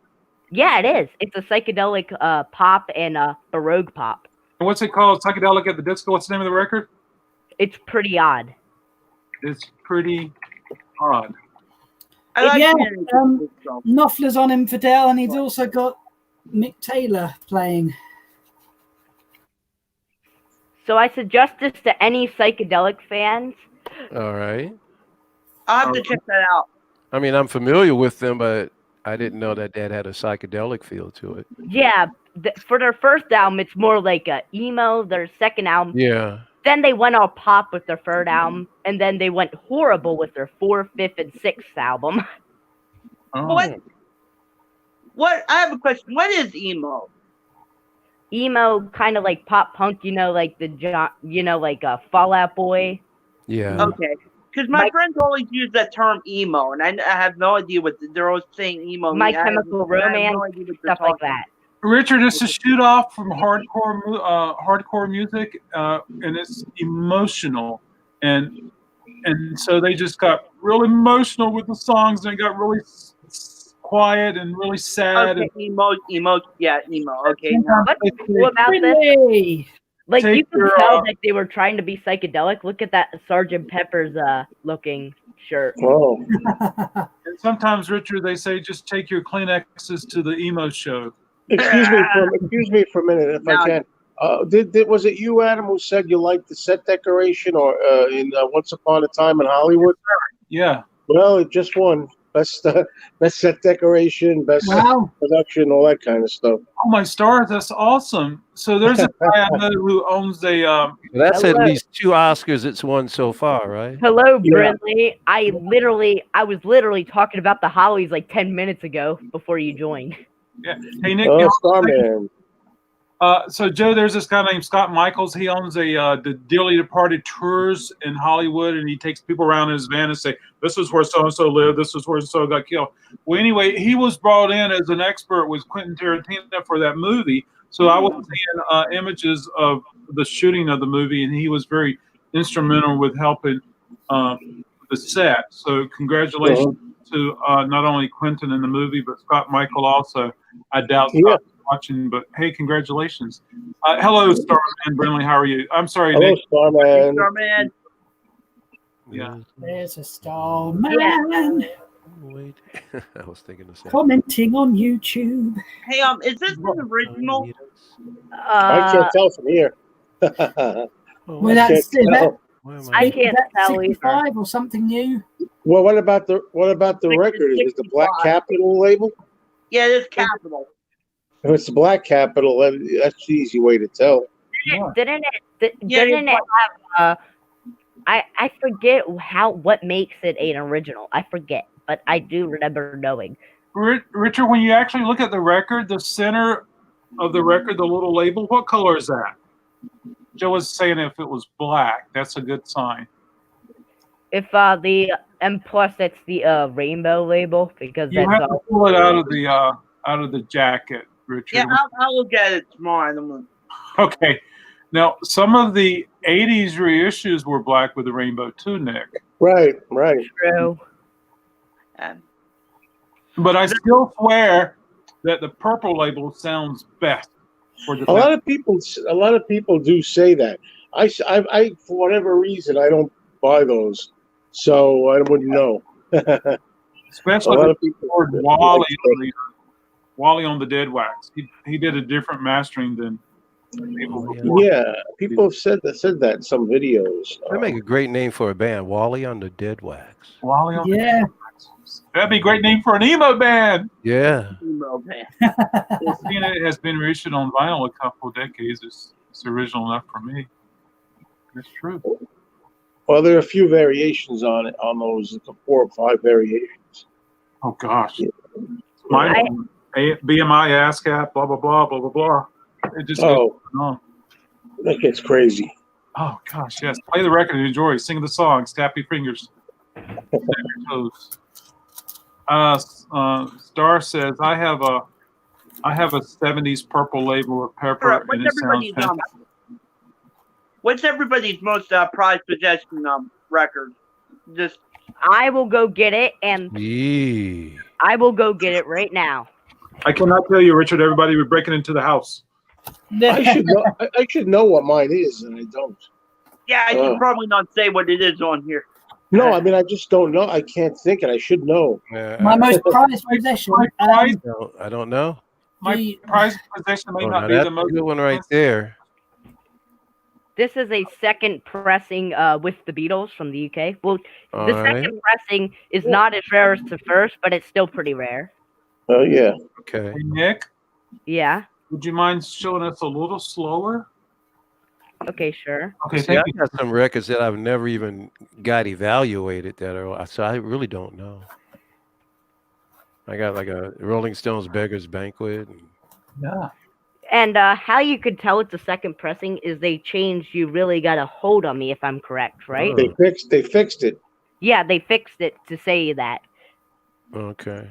The first one says "gotta," like one word, GOTTA. Yeah. Interesting. I have a couple big ones, but it's probably my 70s. Oh, Holly album, signed by the 4 of the 5. Hey, that's awesome, Star. You know, my most prized possession may not be my most valuable possession. So there you go. Yeah, that's It doesn't necessarily have to be valuable. I'm just saying with like Richard. Yeah. Yeah. But that's cool that you got Beatles 65, Richard. That's a good record to have no matter what pressing or label it's on. yeah. Beatles 65 is Beatles 65 is a great album. My favorite of the early records, I would probably say Meet the Beatles Yeah. with the US. Good album. I have the long box of the CD collection. So I occasionally pop them into our car. Yeah, the CD box. You know what I'm talking about? The long boxes? The first one that came out. Yeah.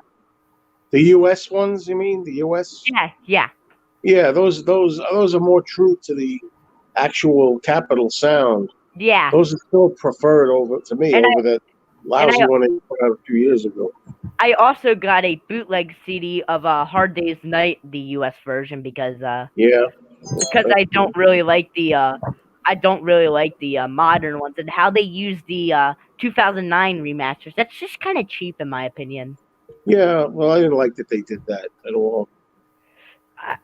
So I haven't bought that, but I do have Yesterday and Today because that's the only way I found that. So.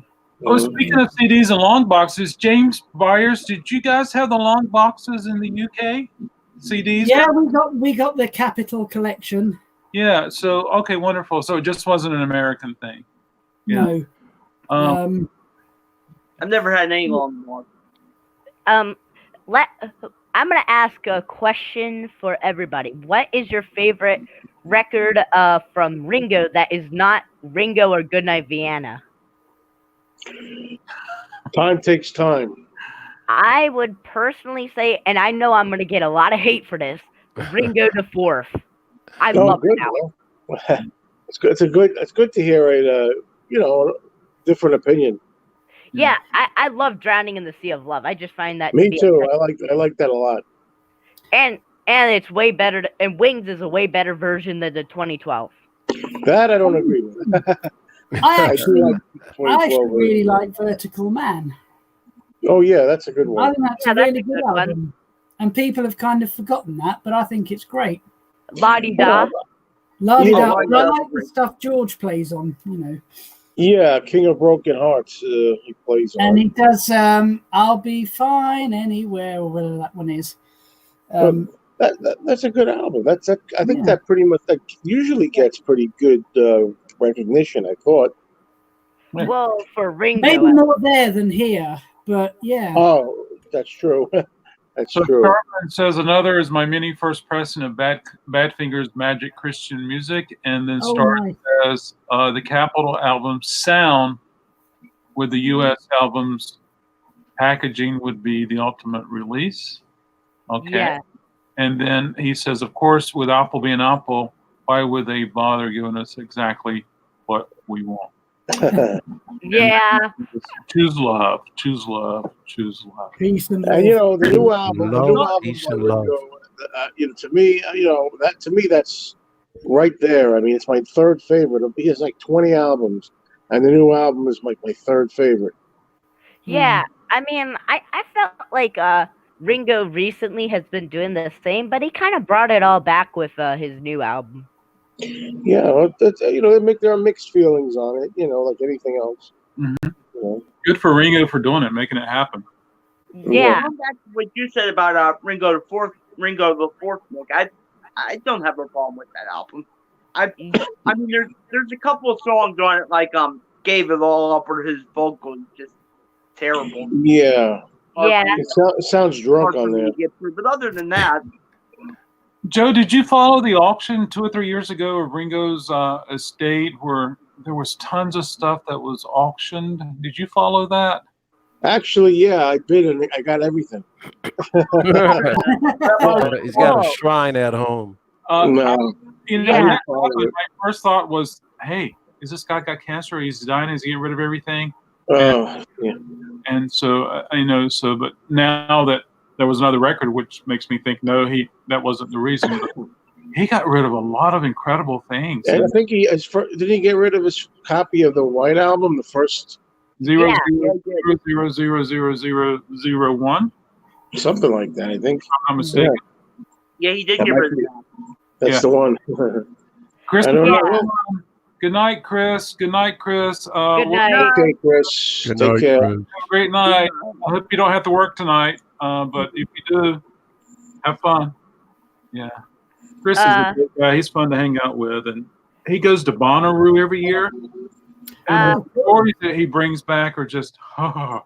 Yeah, Wow. and Brindley said that Carnival of Light is he's like, we're all like, where's Carnival Light?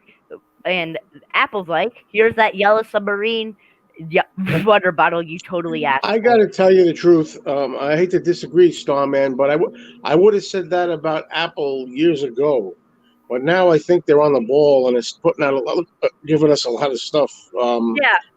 Years ago they didn't. I'm gonna say something that I'm kind of disappointed with, which is the Abbey Road box set. It isn't as good as the first two. Oh yeah, you know. What would have made it as good as the first two, Nick?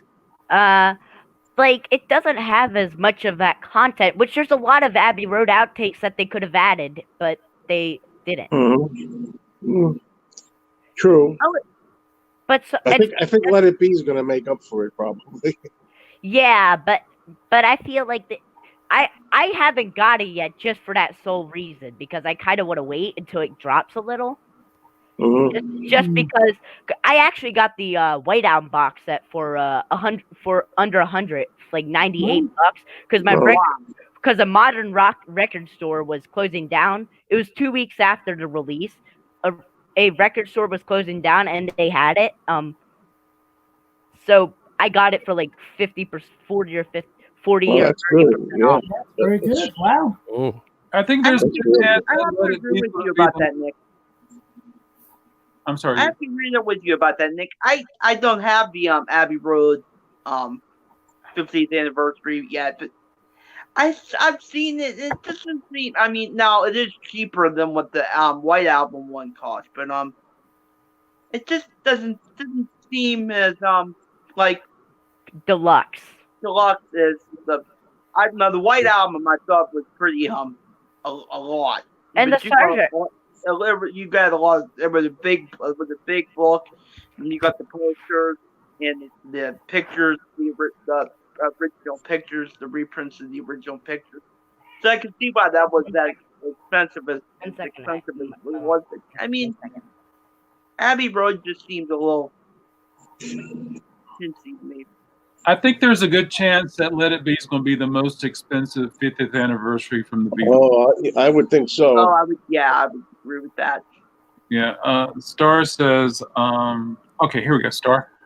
Star says, I agree, but they really upped the game with the Super Deluxes. But I think not just the Super Deluxes, but I mean they gave us the Christmas messages, which they wouldn't have done years ago.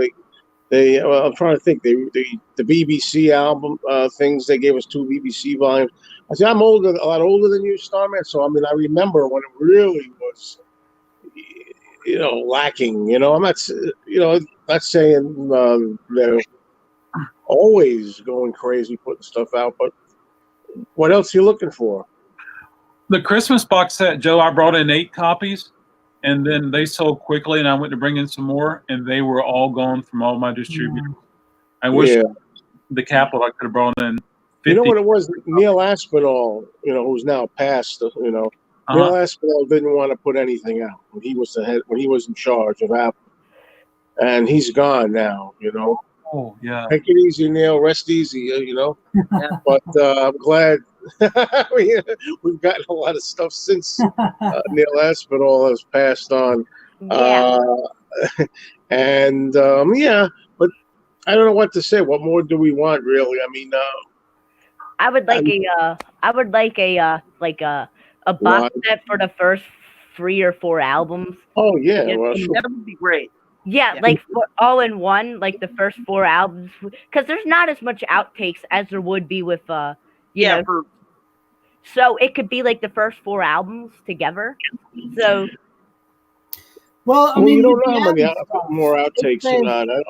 Maybe there are. I mean, there should be a lot of stuff. I'm more excited about the early stuff myself. I mean, I'm more of a fan of the earlier Beatles anyway. I mean, Me 63 to 66. That's me. Yeah. I know. I would personally say I'm a bigger fan of their middle period, but we never really get stuff from their early work, and we more get stuff from like Abbey Road, Sgt. Pepper's, White Album. Yeah. Because those are the Would fan favorites. I like And when they were in the cavern. If there's complete songs, great. But if it's just stuff that ended up on Anthology 1, I have it, so I wouldn't buy it again. yeah, Um, yeah, I'm just talking about like some outtake from because I have a bootleg on my computer that I got, which is Beatles for Sale outtakes. There's quite a few of them, Yeah. and they never released them because Beatles for Sale isn't as marketable as Yellow Submarine merchandise or Abbey Road. Yeah. Right. yeah. Stockman's chiming in with some good comments here. At least they could have padded it out like pepper. Yes, those peppers. Did you get a pepper? Did you get a pepper? Sergeant Pepper's Lonely Hearts Club litho, Joe, with the 50th anniversary? Yeah, Yeah, I got the box set back there. yeah, the big set with all that. But the thing, like what Starman is saying, I hate to disagree. It's like, yeah, they could have paid it. But there's an old saying. I'm guilty of this too. Sometimes people are never satisfied. We're never satisfied. It always could have been this, should have been that. I think they're doing pretty good. There could have been a little more. I was shipped a bunch of Sergeant Pepper's lithographs, and they were about 16 inches wide. Did you get some of those, Joe? I'm sorry, the Sergeant Pepper. Yeah, the 50th anniversary, I was shipped lithographs, and they were about 16, 18 inches wide. Oh, you mean that came along with it? Yeah. I don't think so. Uh-oh. I hear you. I got a question for Joe. A customer came in one day and was talking about John Lennon purchased a bunch of his own records, put them in a warehouse, and they were later found and distributed in certain markets. And he did that so that he could up the sales figures. Did you hear any story like that? No, I haven't, but I'm a little confused. What says Record Crate on there? Oh, I typed it on there to remind me to ask you. Oh, okay. I thought somebody was imitating you or something. All right. Yeah. Up the count. I don't know about that. I didn't hear about that. Yeah. I agree with Starman Brindley here with what he's saying. Is as nice as the Christmas box is, it could have fit on one CD. Starman, I love you, but come on. Nobody's ever satisfied. I don't know. Could have been on one CD instead of the other. I guess so, but as a collector, I dig the box set of 45s. They got to be or whatever they are. If we don't get a Revolver box set, look down there, and I am agreeing. Revolver is probably my second or third favorite Beatles album. I cannot put every track is. I could go on, but everybody said stuff about the Beatles. Everybody loves the Beatles. Did somebody say Yellow Submarine merchandise? I would be very shocked if I could not speaking of imagine. Yellow Submarine stuff, hang on. Uh-oh. I have an original pressing, which I need a new record for because the record has a big scratch on it, but I got it because it came with the seal. So I was like, okay, $20 with the seal. Yes. Yeah. You have an original, which one, Nick? Yellow Submarine. Yellow Submarine. Okay, got you. But it comes Going with back to the things about the anniversary thing, the Beatles anniversary and the early stuff. Me and Joe go back and forth about this all the time, and I do think they are going to release the early Beatles anniversaries of the early Beatles album. I think they're going to release them on the 60th anniversary, and I know Joe said they don't. Well, why wait till the anniversary? I mean, they don't have to. I agree with you. I don't think they need to wait till the anniversary, but I just think that's what they like to do. I think that's how they like to do it. Wait till there's a big. Well, they seem to, yeah, but I don't think it necessarily has to be. We've gotten into I think a point now where it's almost like if there's not an anniversary, you can't release anything. And I know that's the pattern now, but I hope they don't stick with that because I think, like Starman was saying, there's going to be pitchforks storming the offices because people are going to want that stuff. I just want to fur you. I'm going to be like Paul McCartney in that one image with my fake bass, where he has his bass as you know what I'm talking about, right? I can't find James, can you put that a little closer? when I went and saw the when they brought it out again for the 50th a couple of years back, they had all sorts of giveaways and collectibles. So I got these and a few other bits. I got some playing cards. I got some coasters, and I got a little model. Is that a real Hoffner you've got there? No, it's not. It's a it's I use it as display in the learn bass just because I'm a musician. I love learning instruments, and I want to have the best. I mean, and with the little money that I could save up as a child. I'm 13, almost 14. How much could I spend on Beatles How could I spend money on a Hofner? So I had to do with what I had. So what did you get? Was it an Epiphone then, or? No, I got a real bootleg, like D Rosa, whatever it is. I just got it. Okay. It looks like it. Yeah, it's a decent bootleg. It looks like it looks like it. Yeah. Yeah, I tried to. It was only $100, so it's like, yeah, I could spend that. But it's funny from here on my camera. You remind me of Julian Lennon, but you've got the Beatle bass. People literally say that to me. People have said that to me. I am not even kidding. Starman hates to be the complainer, but after all those thousands I gave them in my childhood allowance, I feel I've learned the right to rant on their marketing strategy. Down there. I encourage you to start send a resume and go to work for them and help change the world. Yeah, but everybody's got something they'd rather have, Everybody's got something to hide. I mean, Paul with his amazing marketing strategy. You think Egypt Station had enough reissues? Here's another one, and here's another one, and here's another one. I've got the colonoscopy edition of Egypt Station. There's going to be another one pretty soon. Of course. One of those is enough. Yeah, definitely. Yeah. No, I mean there'll probably be another edition of Egypt Station coming pretty soon. No, I mean, I've mentioned one of Joe's chats before, but it'd be great if they could somehow find the shows and bring out an official live concert footage box.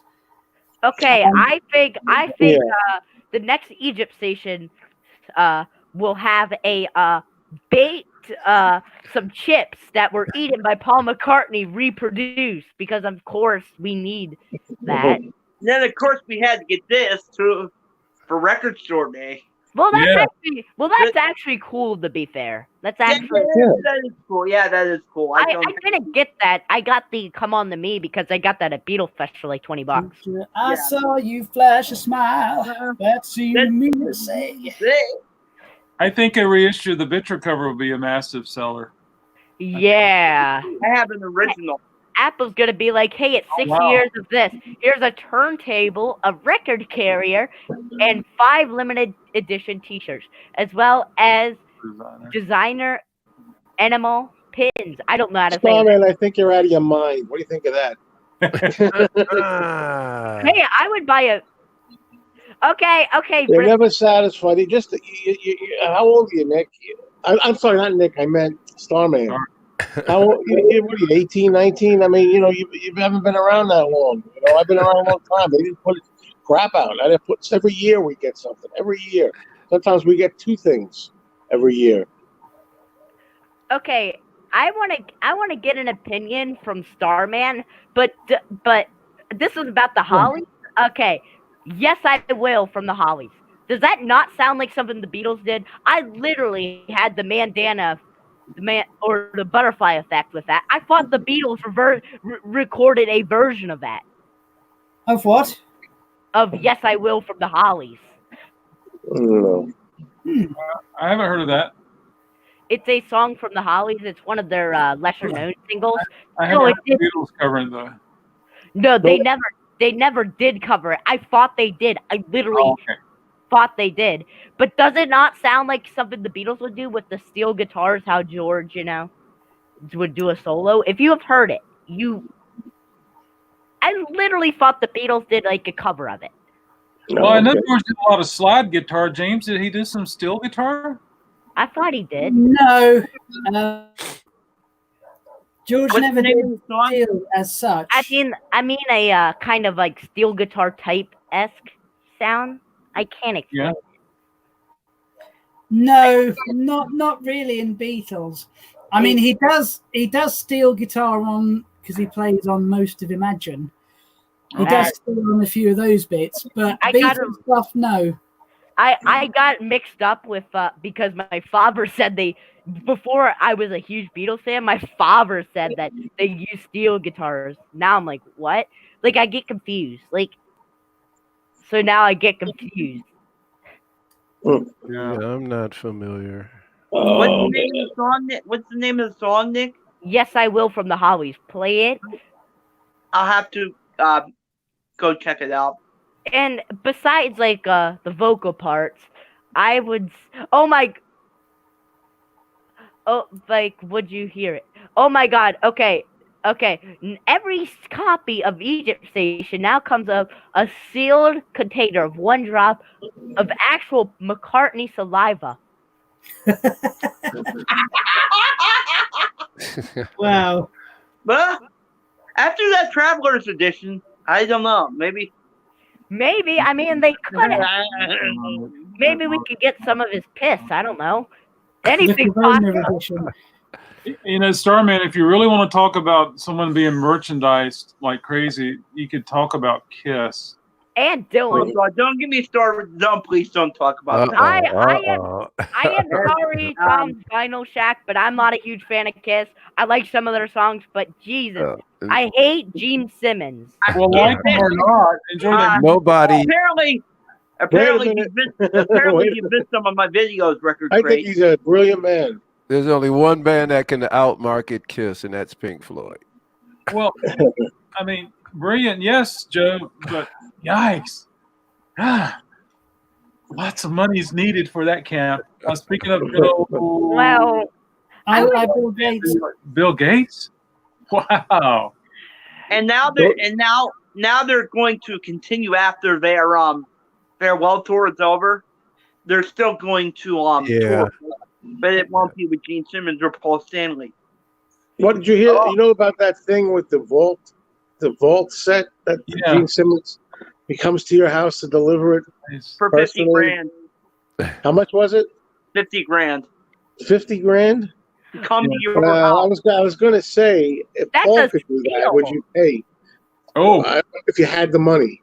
I but would. 50 grand, I couldn't. I don't have. No. But I'd pay like. If I had the I would do it for Ace Frehley before I do it for any of them.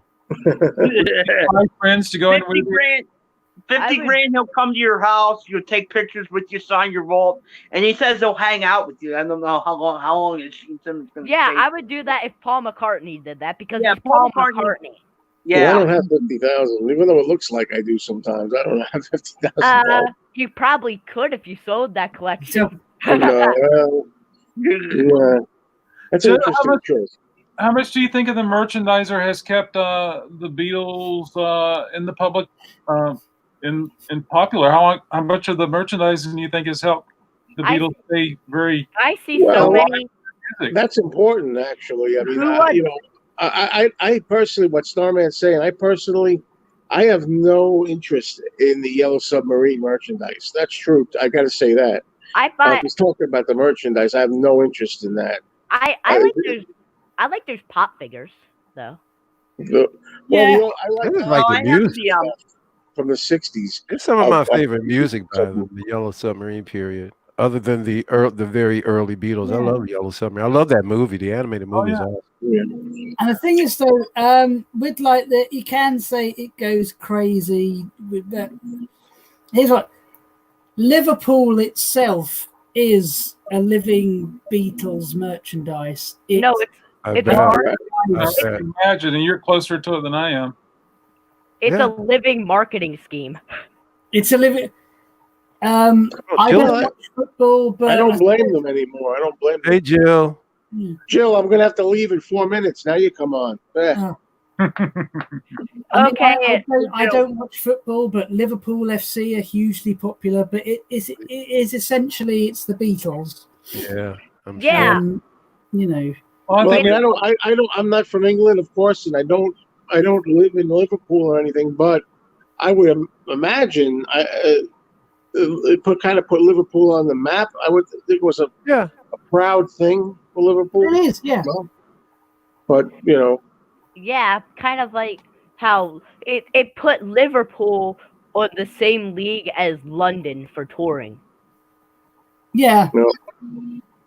yeah, that well, is- I'd still like to go one of these You years. should definitely.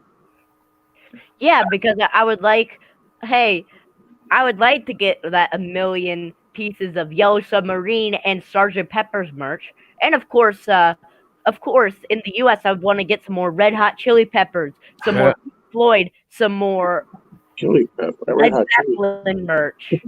Chili. all you need is a sock. Listen, y'all, it's a sabotage. Yeah. But the thing is, though, it's because I have friends there, so I'm there fairly often, and we're in what is now the Cavern, and always was, isn't it great to be where the Beatles actually played? No. It wasn't. It's across the road. Yeah, that's the thing. I hate to. Yeah. I agree with you. I hate The to be myth. the party pooper with that, but I just wouldn't get anything. I mean, I wouldn't get that excited over it. People have been in there like, ooh, it's just like the real Cavern. It's not the Cavern. I have to agree with you about that. It's not the real. Yeah, though it would be cool to visit it, obviously. Oh, it's still really Oh, because they yeah, repainted it, so it's nice to go and get a picture. And I Yeah. enjoy visiting it through other people's YouTube videos. That when they visit, everybody shows something different, something that. I'd like to go to the Casbah Club. Oh, I want to go to the Beatles story. I want to go there. which one, Nick? Well, I did go. The Beatles story. I actually museum. did ride on the actual Magical Mystery Tour. Ooh, There were 2 coaches, and I got on one of them. hey, Jack. I want to cross Abbey Road in my bare feet. Did you? Me too. Hey, okay. Me too. Shea Stadium, some Beatles action figures. Yeah. I want some Beatles action figures. Like, the pop figures. They only made Yellow Submarine ones of those, and I have Ringo back there. I don't know if you guys can see it, but I have Ringo back there. Why didn't they release one for like Sgt. Pepper's or Shea Stadium or That's a good their? question. I don't know. I would love a figure of a blue meanie. If I could have a blue meanie, I could sit up on my desk. I'd love that. Yeah, Oh, they- yeah. Yeah, they I do. think you can, can't you? Don't they have some? You can get They blue have those meanie figurines. out. I'm trying to think. Yeah, you can get blue mean figurines. Oh, I should try and get one. How are you doing, Cuddly? Hello, I will- fellows. Kuda High 60. Nice. Also, what's everybody's favorite album from the Beatles, that like compilation album? Ay, ay, ay. Yellow The Submarine. underrated rock and roll music. I love rock and roll music too. If Anthology 2 counts, yeah. Oh, like, Collector's Call is on. I don't really have one because I don't really listen to the compilation albums that much. Like I listen Okay. to the Starman, regular. I agree. Oh, there you because go. There you go. I got Jack a free. Starman, more Yellow Submarine. I got that. I actually got that album for free at I love Yellow Submarine. I Love got it, the love it. Yellow Submarine CD for free at Beatlefest last year. Wow. Remember that, Joe? How they were giving out Sure. Although this particular episode, Starman, this episode of Collector's Call looks like a bust. Uh-oh. I we're don't mind a big bust. Charlotte Ray memorabilia? I don't know about that. I see a green Not interested. in a yellow submarine. Starman, I'm playing with your mind. That's why. Why are you doing this to me? We Carly, all live in a Starman submarine. Yellow Submarine. Yellow Submarine. speaking of Starman. What's your Looks like- favorite? I mean, if you want to watch this, I'm glad to watch it, but I think this is a bust. Pictures of her as a kid. Who cares about Charlotte Ray, for God's sake? And And of course, the Beatles are amazing. But I feel like there's other Let's bands. spend time and watch it. I don't mind getting lost. I feel there's other bands that deserve the Beatles marketing, like deluxe box sets. Oh, of course there are. Yeah, Run DMC. Oh yeah, Oh, Mr. Myers. we got Fame from Aerosmith. Yeah, Band. they got a ton of stuff out, so I guess you could do that. Yeah. Yeah, you could put Steven Tyler on the cover of the album that they made called "We Got Fame from Steven Tyler and Aerosmith." There you go. As Starman, I think when that comes out, I'm hoping that Joe and Beatles Pro will be part of that. Yeah, I don't think me. I don't think that I have enough stuff. Yeah, Beatles Pro definitely has way more stuff. Mr. Beatles Pro, I think. You I know, mean, yeah, Tom Petty definitely deserves the. I think I saw the comment Tom Petty deserves it, but Tom Petty, it seems like their family, in my opinion anyway. I'm talking about like Damn the Torpedoes. Nobody, there's Okay, nothing you're like talking that. about the actual law. Okay. Because it just seems to me like Tom Petty's family just like trying to cash in on it. Definitely. Yeah, why not do like a deluxe version of Damn the Torpedoes? That's one of the best albums of the late 70s. Yeah. Here's the thing: if they, for example, all right, if they ever stopped doing Elvis stuff, would anyone ever notice? It seems everything possible with Elvis is already available to buy. Well, you know, Yeah. they don't put as much emphasis on Elvis as they used to, because there was one time when they would always announce, you know, the anniversary, and people would talk about Graceland, and then the different talk shows would take a whole day and just talk about Elvis, but they don't do that anymore. No, Or at least not here in the States. They don't follow him, you know, the way they used to. And Elvis actually is a number one. Surprisingly, I actually looked at the UK charts, and Elvis is the number one artist for number ones. I was shocked because he hit number one 2 times but I don't count that. He only beat the Beatles by 1. I don't know the figures. You're talking about in England? Yeah, I'm talking about England. Do you know, if you actually take, I know they collate record sales, but they went and did it. The one who got the most number ones is actually Al Jolson. What? Really? If they did the charts then as they did now, he would have had 23. You're talking about in the UK? Anywhere. Anywhere. Actually, in the States. Yeah. That's Wow. hard to believe, but I guess it's true. It's true. Especially with some of the covers, you know. It It's was huge for some time. Starman about the logo and the merchandising of David. Yeah. Yeah, it's really sad also in the fact that sometimes when someone dies, their music, it's good that their music gets recognized again, but I'm sure that extra cash probably could have helped them when they were. Yeah, like the Kinks, they recently have, in the last 10 years, got the recognition that they deserve with Village Green. Are we ever going to hear their new album? They're supposed to be. Are they supposed to be getting together again? They're supposed, a new album and a yeah. Oh my! Ray, Have I got to listen tomorrow too? Ray and Dave actually got together. Wow, something the Gallagher brothers don't even do. Al Jolson. No, they're supposed to be. I guess it'll be the last one. But yeah, they're supposed to be another Kinks album, possibly live stuff. And again, like I want to hear the new ABBA songs eventually. So yeah, because the Kinks haven't released. I wondered about that too, James. Yeah, absolutely. Al Jolson is fantastic. I'll have to listen to Al tomorrow. Listen to some earlier stuff from the 20s. It's great. Okay, cool. Sells and plays. Yeah, you're right, Scar. I think also they pull from streaming, and I think when there was some trending going around YouTube about the Beatles was the best selling. What was it? The best selling artist of The 2010s on vinyl. Is that what it Yeah. was? yeah. That's impressive. It was. Hey, Yeah, congratulations! it is. But yeah, if you try to think about where those numbers come from, can we get some? I'm sorry I interrupted you before. Oh, yellow submarine. Yes, absolutely. Yeah.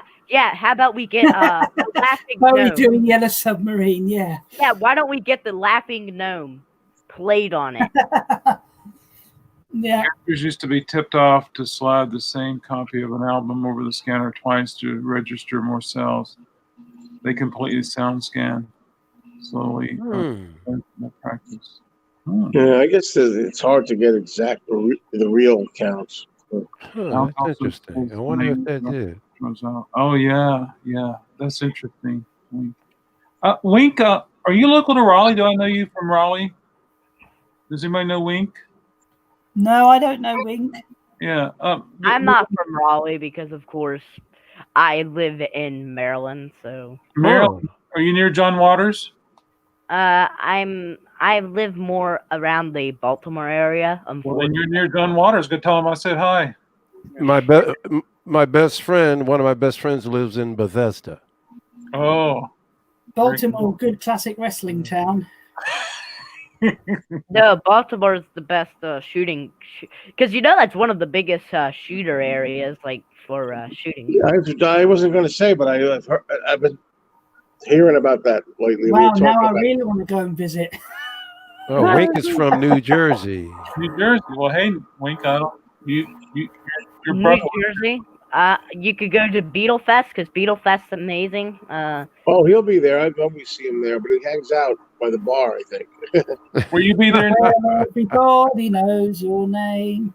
And I want to say something about Beatlefest that I feel if you go there, it's not for the stuff that they have, honestly. It's more about the experience. I think it's part of the experience. Hey, Joe? Yeah. Yeah. Are you going this year, Nick? Yeah. Okay, good.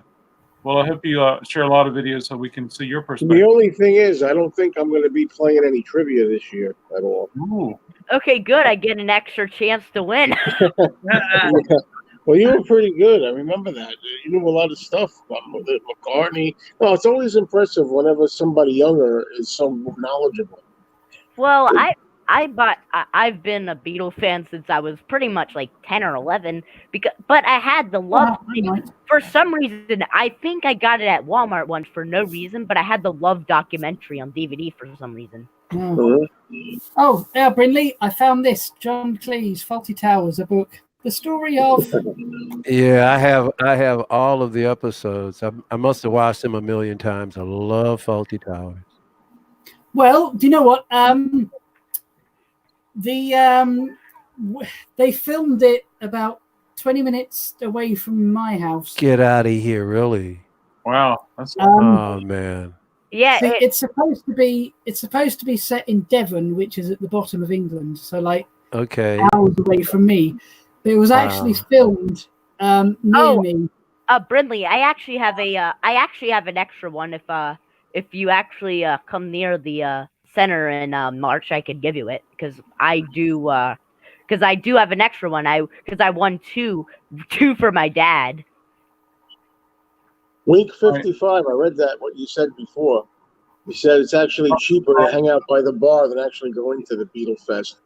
And I'm thinking to myself, yeah, sure, it is.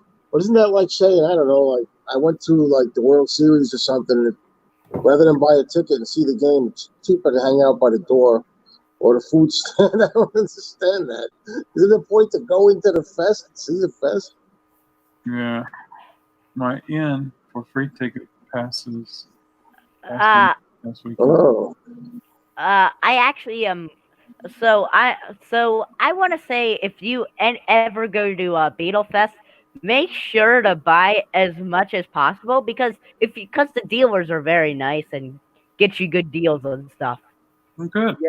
Yeah. I gotta tell you, I don't want to ruin it. I mean, I don't want to spoil the enjoyment, but the old days, boy, they had some huge dealing homes. I mean, 10 times the size of that one that they have now. They used to have a tremendous dealing homes. Yeah, Those days are gone. but sadly, people have passed away. They can't afford to come anymore. That's just how it goes. Yep. It's probably harder to get and keep product and have it ready for a festival. Yeah. There was no internet then either. No such thing as the internet. Yeah. I actually have. I bought some pretty cool stuff there. Like I got some really good deals. I got $40. The Beatles, with the Beatles was $50, but I bought it for 40. Got it down to 40. Do they have anything for sale there that's not official? Not anymore, right? I don't think. Yeah, because don't the Beatles company actually support a bit of it? They used to sell bootlegs. I mean that kind of thing. They used to sell unofficial stuff all the time in the 80s. But they're not anymore, allowed to. Because they're not allowed to because the Beatles because the Beatles company sends in stuff for the fest to sell, so they don't want that. Right? If I'm correct? I would imagine you're probably correct about that. Yeah. Yeah, because I got my booklet out there outside of my room, and yeah, they have a lot of Beatles official stuff, including a signed book by Ringo. Pre-no autographs. Wow. After the It first will be tossed. Yeah. Oh yeah, I'm definitely bringing my guitar next year. I'm playing this year because that's why I love to do. I am a guitarist, so. Oh, cool. Yeah, do you have some of your guitar playing on YouTube, Nick? Yeah, I do occasional live streams on Instagram on just playing random things like blues riffs. How long have you been playing, Nick? About almost 2 years. I don't do it like seriously, like try to do the hard, like the extremely hard stuff, but I try to do more simple riffs and. Okay. Who are your favorite players? Eric Clapton. Yes. Eric Clapton. Good. I would say George just because of his how simple but yet good he is. Of course. Dwayne Allman. Yes. You're talking my language. I don't know a lot about Dwayne Allman. If I could rearrange them, Joe, I'll put James next to Nick. Well, anyway, I'm going to be going anyway, guys. Cool. I'm going to spend some time with the Mrs. Mayo. So Say hi. And it's been good to hear chatting with you all. It's been a pleasure, Joe. And I'm looking forward to doing it again. This is a cool thing. all right, Yeah. thank you. Thank you, Joe. See you soon. All right, Nick. Take care, Okay, sir. Michael, James, Richard, See you, Mr. Adam, Mayo. and me. Good night. Good afternoon. Good morning. Good night. Of course, Tony Hicks. He's a simple guitarist, but I love the mod rock style. Steve Marriott from Small Faces. Oh yeah, he's great. Great vocalist. Stevie Marriott. Great. For you, we could have another 6th one. Star, if you like to come in, you're more than welcome to. Yeah, you can. Yeah. But You see, again, Stevie hold on a second. Marriott, Hold on a some second. of his last gigs were, again, not too far from where I live. Ah. Hold on I just feel like I'm talking over people sometimes and interrupting you. I'm sorry. Same It's here. okay. It happens all the time. Hold on just a second, everybody. All right, Jill, here's your chance. Okay. Jill, you're welcome to come in. Star, you're also too. Star, I went to a great record show last November. Found a stall marketing is having rare and hard to find stuff. And if you get my drift, that was Hey, Record Crate, if you get any interesting Paul McCartney or Holly things, I'll be happy to buy it off you. Oh, we're gonna have to fight each other, Nick. Oh my God. Uh, Nick, Yeah. I don't want to get a copyright strike. Oh yeah. Oh Good yeah. idea. Did you really get a copyright thing for just somebody playing a couple riffs on the guitar? I don't want to take the chance. Depends. The algorithm might pick it up. Yeah. Yeah. Oh, Give us sunshine of your love. yeah. Of course you can, Tom. I would love to have you join us. That would be wonderful. Yeah. Yeah, I was saying before, does it bother anybody when we were talking about artists that passed away? Or I'm seeing you sell vinyl, so I know you probably see this. Does it bother Okay, anybody? Brinley. Okay, I'm sorry. Hang on. Sorry, carry on, Rich. Yeah. Does it bother anybody that like the people's record sales like always just like go up after they die? And, like everything always sells out like 5 minutes after somebody dies. Yeah. I just feel like if you're a fan of somebody's music, like you already have. Well, the thing, I with people I really loved, if they brought a new best of out, I've gone and bought it just because I want to see whoever it is get back in the charts. But yeah, I do think, well, if you like them, buy the stuff while they're still around. You know. Yeah. Exactly. So it's a kind of it's a mixed bag, that one for me. Okay, Brinley, I'll make a deal with you. You could get the stuff that you don't have. I could get the stuff that you already have. Deal? I'll look at you like this. As far as somebody dying, sometimes some stores up the prices. I don't. And sometimes it doesn't matter. The record's still. Yeah, like Pet Sounds. Like once Pet Sounds, everybody realized Pet Sounds a great album. I can't see it for any less than $30. I got lucky to find a price that was decent for it, but I bought a CD for 10 quid. no, I'm talking about the original. Yeah, no, I haven't got that one on vinyl, but my Pet Sounds I got in when they brought out the Sessions box set, I've got that. But to be honest, I probably haven't played it in 10 years, if not longer. Yeah, that's fair. I like, honestly, I like listening just to the It's in normal a box album. over there. Like I haven't even heard. Okay, Brinley, that's good. Now at least we both agree on that. No, get that album away. Oh yeah, big ones. There was an album after Holland. I never knew that. I mean, I thought Love You was mediocre. I like to get opinions from others, but I thought that album was mediocre. I mean, to be honest, a lot of the Beach Boys stuff is amazing, but a lot of it falls into bland for me. And as much as I do love the Beach Boys, and I'll occasionally play an album, but I'm just quite sticking a best of on, and that's me. I'm good then. Oh, really? Roy Wood is on 15 Big Ones? Well, to be fair, he does have a pretty big one. He's a pretty friend relationship with the Beach Boys. Yeah. He's all buddy with them. James, there's so many greatest hits by the Beach Boys. Which ones do you choose? There's a million. My favorite is actually the 2012 one, because that has the least amount of the only filler song is Rock and Roll Music. Oh. Here's about that rock and roll music. I got a few more too. I have, is it not Endless Summer? That's the movie. It's Summer Sounds or something. I have that one. Yeah, Yeah.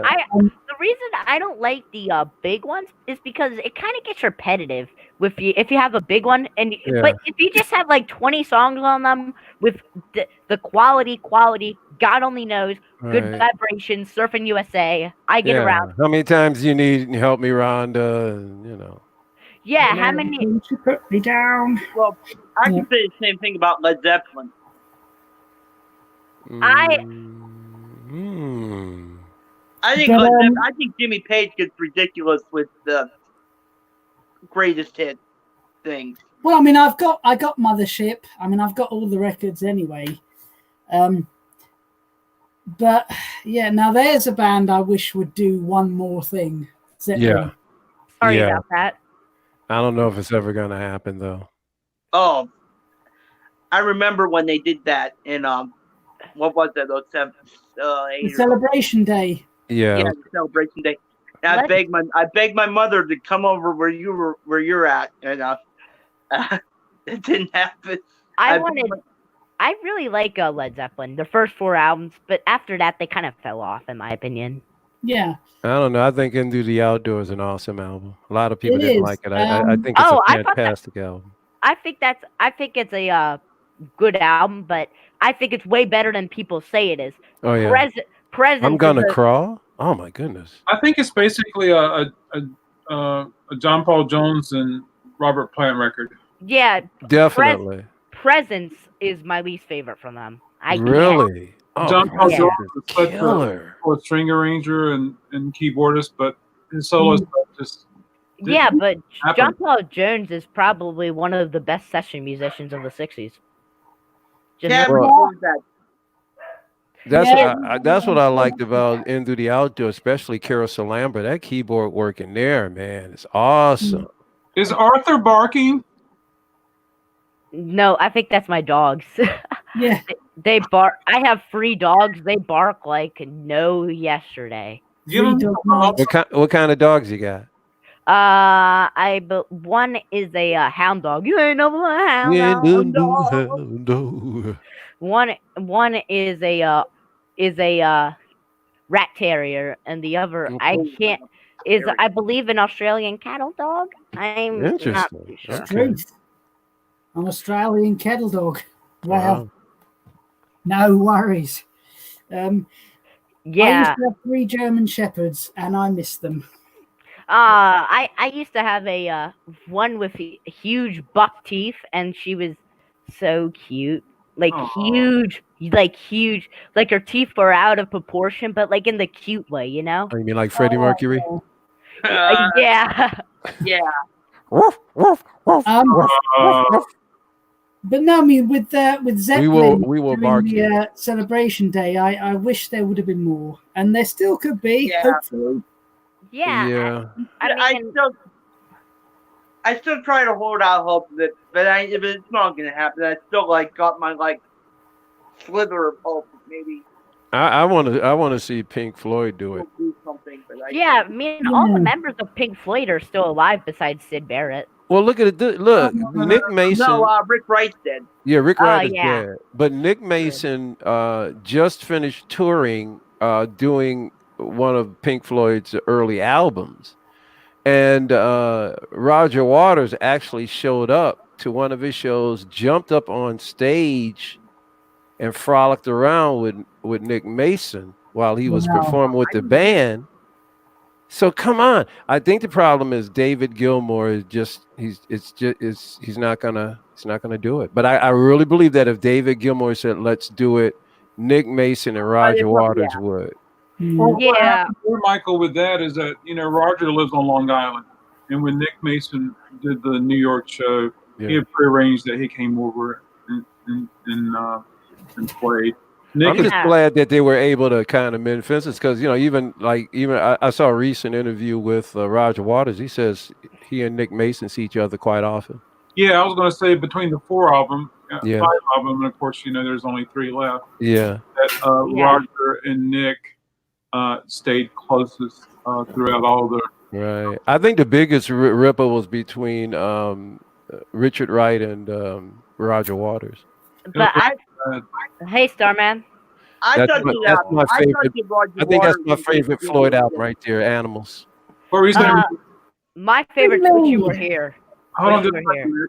What were you saying, Richard? I thought that Roger Waters and David Gilmour still did not get along. Oh no, they're amicable now. Yeah, ever since that 08 reunion, no, they talk, but it's still. But I don't think they're gonna. But it's kind of more business talk, right? Yeah.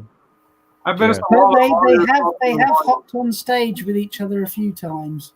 Yeah, they Oh, that's cool. I didn't know that. Yeah, they've kind of mend fences, you know. Yeah, but like Pink Floyd had that streak of 3 albums that I think are absolute masterpieces: Dark Side, Wish You Were Here, Yeah. and Animals. Animals is just Oh my god! You know, they only played Animals one time live in concert. Wow. Really? Yep. Didn't they do an Animals tour though? I thought they only played it one time live that I know of. Yeah, Dogs is an amazing song. Now I know that Roger Waters, he plays a lot of animal songs from Animals, you know, in his solo shows all the Yeah, time. Pigs on the Wind is a great one. Yeah, They you toured got out, to be crazy. I think it was 72. They did a whole tour of it. Yeah, they did. Wow. Because they introduced the inflatable pig to the shows. Oh, okay. Yeah. Because I know that I'm pretty I guess sure some of the members was really opposed to the album in general. They just didn't like it. I feel pretty sure I have some live animal shows. Wow. And another issue with Animals not getting as much recognition as the other two is that it's not as marketable. Oh no, not even close. You're right. I mean, it was more going back to their earlier stuff. You know, a lot more soundscapes and you know longer pieces and things like that. So. And I love that. I love Pink Floyd experimenting. Like Sauce Full of Secrets is probably one of their best. I love that. I love that. And Piper's a great one. Well, not one of my favorites. That's my favorite. Piper might be the most psychedelic of all of them. Yeah, but I love the experimental rock experience. Well, I love that. Psychedelic. There's also wonderful elements of psych on Saucerful. Metal. Or metal. I like metal. Metal is great. Hey Nick, do you mind if I pass the torch on to Tom so he can come in? Sure. I don't mind. Yeah. Is he here? Hang out with us, Nick, and be in the chat. And, yeah, it's totally fine. I had invited Star and Tom to come up. Yeah, I actually have to eat anyway, so I'll see you all later. Okay, well, yeah, hang out with us, and in the future, I probably have to go in a few minutes anyway. So, well, Nick, in the future, make sure you pop in and join from time to time. Yeah, great meeting you. Yes, great meeting you. Thanks, Nick. Great meeting you, Nick. Pete. I guess it's been over a year since I played with you, Nick. So it was good to see you again. Yeah, good to see you too. Yeah. Okay. Great to meet you, Nick. All right. Well, take it easy. Yep. And so peace and love. Caribou Gold. All right, who's going to tell him that Pink Floyd's no good? There you go, Tom. That's for Tom. You won't hear that from me. Love Floyd. Oh yeah. You think Floyd's really marketable though? I mean, like they're not for every. Like they're not. If Pink Floyd, if the three guys got back together, it would be. They would just sell out arenas. No, I'm talking about he was saying Animals wasn't marketable. I'm talking about their music in general. They're not like if you're not a music lover or a musician, you're probably gonna know Wish You Were Here. You're obviously gonna know Brick in the Wall. Yep. Yeah. So I don't. Dark Side of the Moon, obviously Dark Side. So yeah. But I mean, but I don't think the average person would know a lot of Floyd. Yeah. Yeah. I think their music isn't acquired. But there was a stretch that the Dark Side of the Moon hung up on the Billboard chart for 8 years, 12 years, some crazy amount. Some crazy. And the other thing about Pink Floyd, not to pick on Roger, not to pick on David, I think that David announced that Pink Floyd would never play again after Richard died. And I think I think he did say that. I think he would not do it again just to honor Richard. And Richard, to me, was the most important member of the Pink Floyd. Yeah. Hey man, to me, without Sid, it's not the same. It is different. You're right there, Tom. I'm sorry. You're right there, Star. I'll be Tom. It's all right. I'll put on the wig. I'll put on the glasses. I'll be Tom. I mean, I survived it. I think the stuff after Sid is great. You know, Yeah. I love both periods. Absolutely. And so, yeah, but Richard, even on Piper, Richard contributed so much to that record. Oh yeah, definitely. And I wish, I'm glad David stepped in and sang, but I think it would have been really good to see Richard become the front person because he has a good voice too. Richard had a really great voice. He did a lot of harmonizing with them. Yeah. Nothing against David at all, because David did a fantastic job in helping out the guys. Sid was the one album.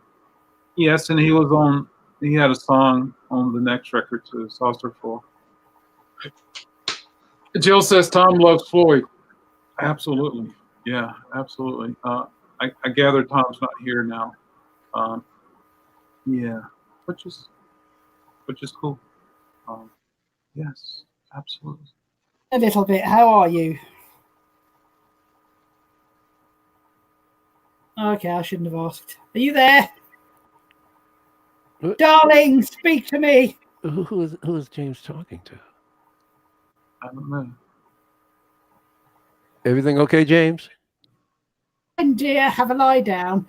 No, I was asking Starman how he is, and he's gone quiet. Oh, I'm sorry. I didn't hear you.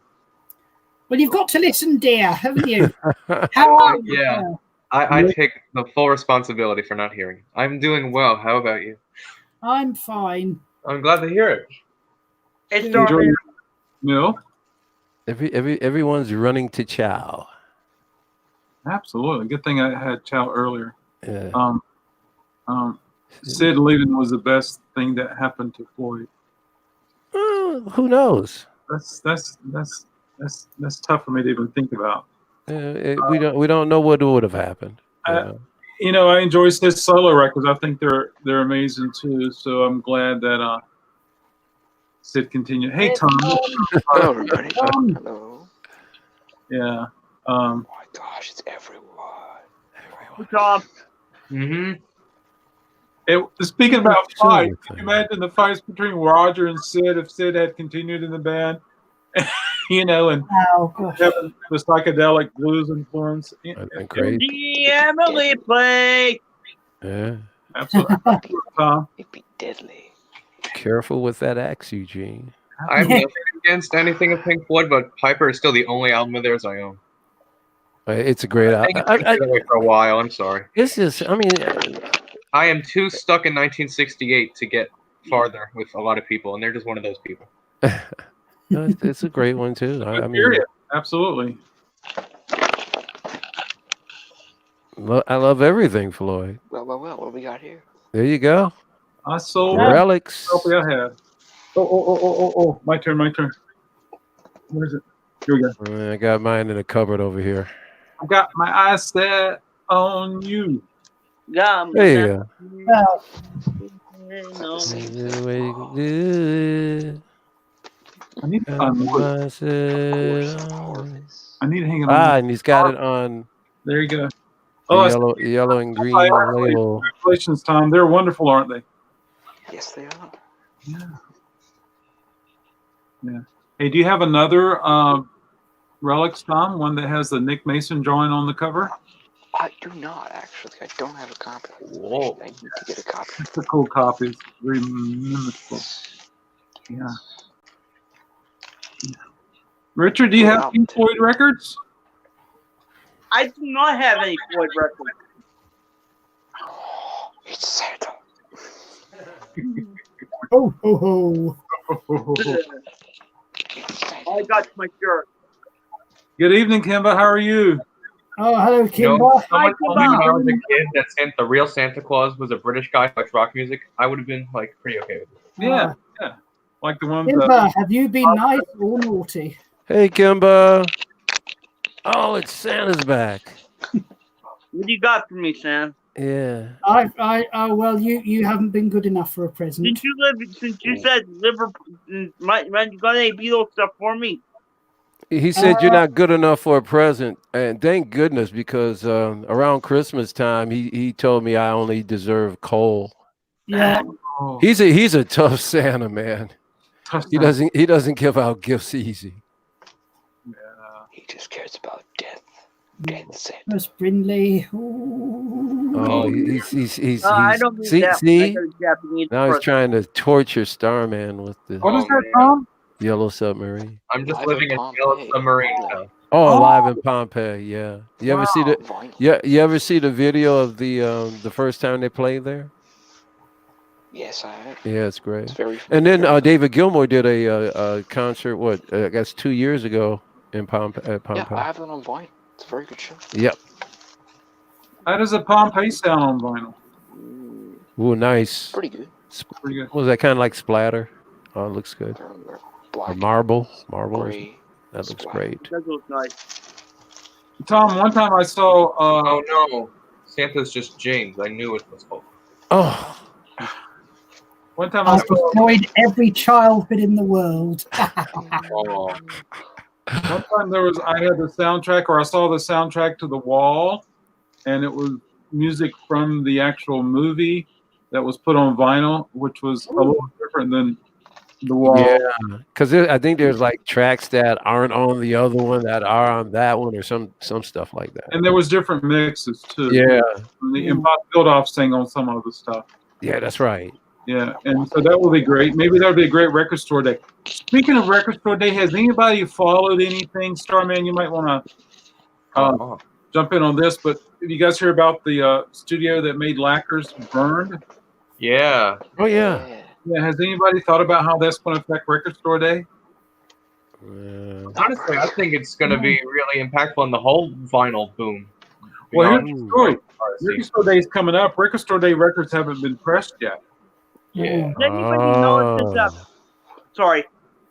Does anybody know if this this McCartney 50th anniversary thing that Tom Hunyadi told me about is true or not? I don't know. I mean, he's a pretty good source, so if there's anyone that cares, 50th anniversary of McCartney album of McCartney. Yeah, I don't know. I haven't seen anything about that, Richard. And if it's record store day titles or information, I can't deny or comment anything about that. I'm sworn to secrecy. Confidential. I mean, I personally wouldn't know what they could do differently than the archive. Yeah, I mean he already released McCartney on the archive. What is he going to do? That he already didn't put on? Oh, I have my CD. Yeah, that one. over there. Yeah, McCartney. Yeah, with the chair. Yeah, Cherry Bowl. yeah. Yeah. I mean, what could he do that he didn't do it with the archive? I don't know. So I wouldn't bother getting that one. Well, I probably will get it because I don't have the archive. So Paul needs the money, James. Say that again. Paul needs the money. He didn't sell enough Egypt Station. Paul needs the money. He needs more money. Yeah. He needs the Guys, money. if we don't buy anything he puts out this year, he's going to be on the streets. Absolutely. That's it. He's gonna have to ask Pete Best to give him some gigs. Pete Best. Oh, Did you guys see that the official Beatles account retweeted that thing that Pete Best put out? They what? Like on the official Beatles Twitter, they retweeted one of Pete Best's tweets. Oh, Wow. Yeah, about what was that? The what got you into the Beatles, and then he Yeah, that's out one. like Paul called me. I thought that was pretty cool. Yeah, That- they actually acknowledged his existence. I thought that was pretty cool. Wow. maybe they help them generate a little bit of income too. Yeah. I always feel weird when not that Pete Best is exactly a millionaire, but everyone's always like, he got cut out of the Beatles. Think of all the money he lost. I don't think he lost a lot of money because he's had 60 years being an ex-Beatle now. Every time he goes, And he got a couple I don't million. think he's exactly, Yeah, I don't think he's poor. I'm sure he does speaking and he makes engagements royalties all on the a time. Anthology 1 on the songs he plays on. He gets royalties on this. Have you ever? Cool. Does I've he? got to say, Yeah. the last thing I would want to go to is a Pete Best speaking engagement. Yeah, I'm sure he does them a lot. It's got to be so sad. Just because he speaks so quietly. Yep. Yeah. Speak so quietly, everybody. Yeah, it's Pete And Best. then after 2 years, Ringo was in. I couldn't listen to 2 hours of a man talking like that. Yeah. Oh wow. That would be difficult, James. Absolutely, yeah. But what I do feel about Pete Best is, you know, this wasn't a good drummer. That's it. Yeah. And it's not like And he was too handsome for the band. He had cool hair. Well, he was offered other bands. You know, Brian Epstein said, "I'll put you with this," and he said no. No. Wow. Sir, are you hearing anything about the Let It Be release 50th anniversary? Who are you asking? Star? Oh, me. Oh, wow. I don't really have a lot of information about that isn't really already out there at this point. Okay. So I can't really comment. I thought that Mayo said that it was going to be out in May sometime or something like that. Didn't he, one of his videos? I predict the week before Record Store Day. There you go. Great timing, everybody. Great timing. That's what happened with the 7-inch box sets for November. True. Yeah, and then I'll have to buy the 50th anniversary McCartney and that. Yeah, I think if it was 2 weeks after Record Store Day, record stores will have more money to bring it in. Is it going on 50 years? McCartney, yeah. I just want all things must pass. That's really all. Yeah. All things must pass. Yeah, 1970. Oh, Michael, Love speaking of Nick Mason's Talking Full Secrets, there's a 2-disc live recording coming out soon. Wow. Nice. Yeah, I got to order some of those.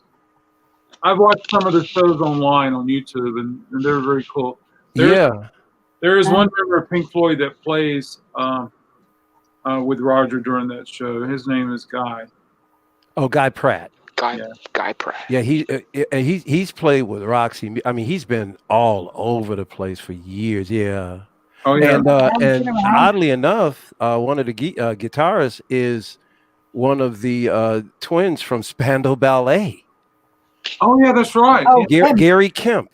Gary Kemp. Wow. That shocked me to no end. I was like, "What?" I thought that was a very unusual choice, but yeah. I think Spandau Ballet has gone dormant because Tony Hadley and Spandau Ballet fell out again. Again, yes. We see the Kemp brothers also played the Cray twins. Wasn't that a great movie? Oh man, what a great movie that is. It was. And then Martin Kemp went on to act in EastEnders, one of our soaps here. And Roland Gift, the lead singer from the Fine Young Cannibals, is in The Craze. Yeah, that's right. Yeah, well, they drove him crazy. Yeah, I think that was his first acting performance. Roland Gift. Wow. And Michael, last Friday was Brian Ferry's 1974 Royal Albert Hall concert release. Oh, really? Yes, and I've listened to it, and it's really good. It's very gritty versus polished Brian Ferry. Yeah. And so it's got a lot of that grit like Roxy had, and it's really good. I enjoy it. I was excited to see him last year for the Avalon tour because Avalon, I think, is a masterpiece, one of the greatest albums ever created. And just to hear him play all the songs from there was just, Other than Michael and I, has anybody else gotten into Roxy music or Brian? I like Roxy music. Yeah. I don't really know a lot about Roxy music. Oh, Mr. Dolan, they are one of the greatest bands ever. The Fugs. Not my Oh, the Fugs are great. I love Brian Ferry doing These Foolish Things. Yes. You know, it's brilliant. He did a whole album of 20s, Roaring 20s music. He did. Yeah, it was excellent. About 4 or 5 years ago. Yeah. There's the one where I'm in the mood for love and simply because you're near me. And then These Foolish Things is from the one of his solo albums was called These Foolish Things. Yeah. Oh, his solo albums are killer. Yeah. Wow. I didn't like his Dylan stuff actually. I thought that was a bit of a miss. Yeah. I mean, do like there were his- some Dylan songs that I did like that he did, but you know, Brian Ferry is one of those few artists who can do a remake of another artist and do it better. Yeah. I actually like his He can. Sympathy for the Devil more than I like the Rolling Stones version. Really? Oh, Yeah. you gotta hear Brian Ferry do Sympathy for the Devil. It's on this record, On which one? the live one that was just released. Oh, is it? Yeah. Yeah, Brian but the one on the studio album is it's phenomenal. So Kimba has a question. I only know of Tom Hardy's Craze movie. Which Oh yeah, I one? forgot to actually look in the chat and see what people were saying. That's a helpful thing. It came out in about the Craze movie came out in about 1990. Is that the Yeah. one you're talking about? Yeah. She's asking which one are you guys talking about? The Craze. Yeah, it came out in about 1990. Yeah. Yeah, It's KR. just- Yep. There you go. Tom Hardy Craze. Yeah, I only know oh no, that was recent. Yeah. Yeah. Yeah, no, Kim, this one's, you know, 20-something years old, I guess. Although Yeah. that was very good. I didn't see that one with Tom Hardy. It's Or worth was it. it as good as the one back in the one that was in 1990?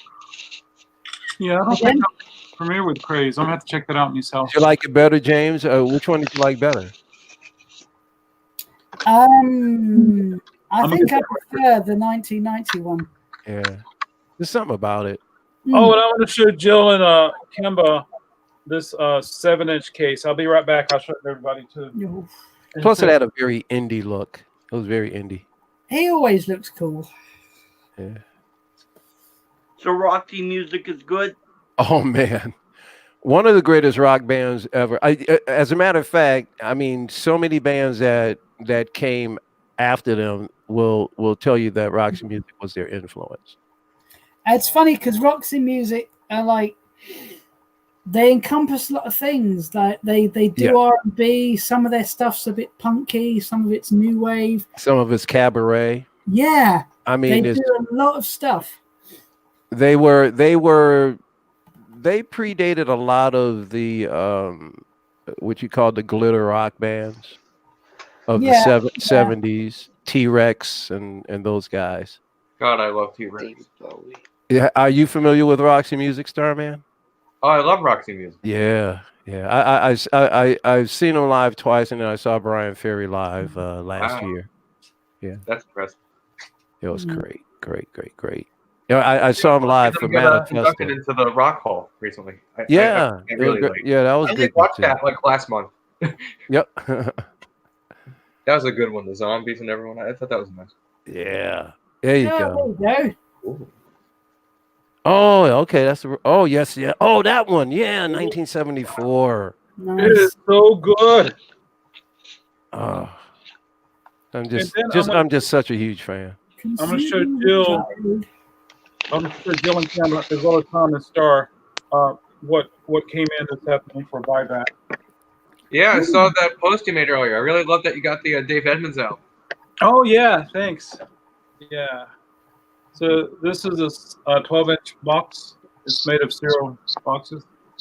Cereal, It's like but it's very cool. Yeah, I like that a lot. And then here's the there's a comment. Thank you. Kimba says thank you. You're welcome, Kimba. Kimba, so it shows up on the YouTube before it shows up on StreamYard, so we were a little delayed in seeing your comment. And then this came in as a buyback, and it's full of records, but it's one of those little disc Oh, yeah. okay. And someone Looks like a Tribble from Star Trek.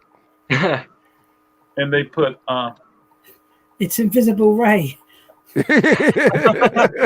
Oh, God. don't get me started on Invisible Ray. Oh. I promise I won't, Richard. Does anybody find that guy creepy? Oh, he's the best. I just something about him. I think that's what makes him so appealing. He's kind of creepy. It's You gotta have- 2020. you We're gotta on the have internet. one We in love the creepy family. stuff. Oh my goodness. No, you've got to have one in the family. Yes. It's almost like having a cousin It. You know, you gotta have at least one, gotta have at least one cousin It. This looks like that is a great description of it. oh boy, yeah. Oh God, I hope he isn't watching this. So Tom and Star, have you guys discovered any new music lately you like to share? Not really, no. No? I've just been buying reissues of stuff by people I love and I just haven't had yet. Yeah. Okay. Today I got a great deal on like a super rare 2 CD ELO set that I've wanted for like 2 years now. Oh yeah, Tom, you're gonna love it. Oh yeah, I didn't tell you.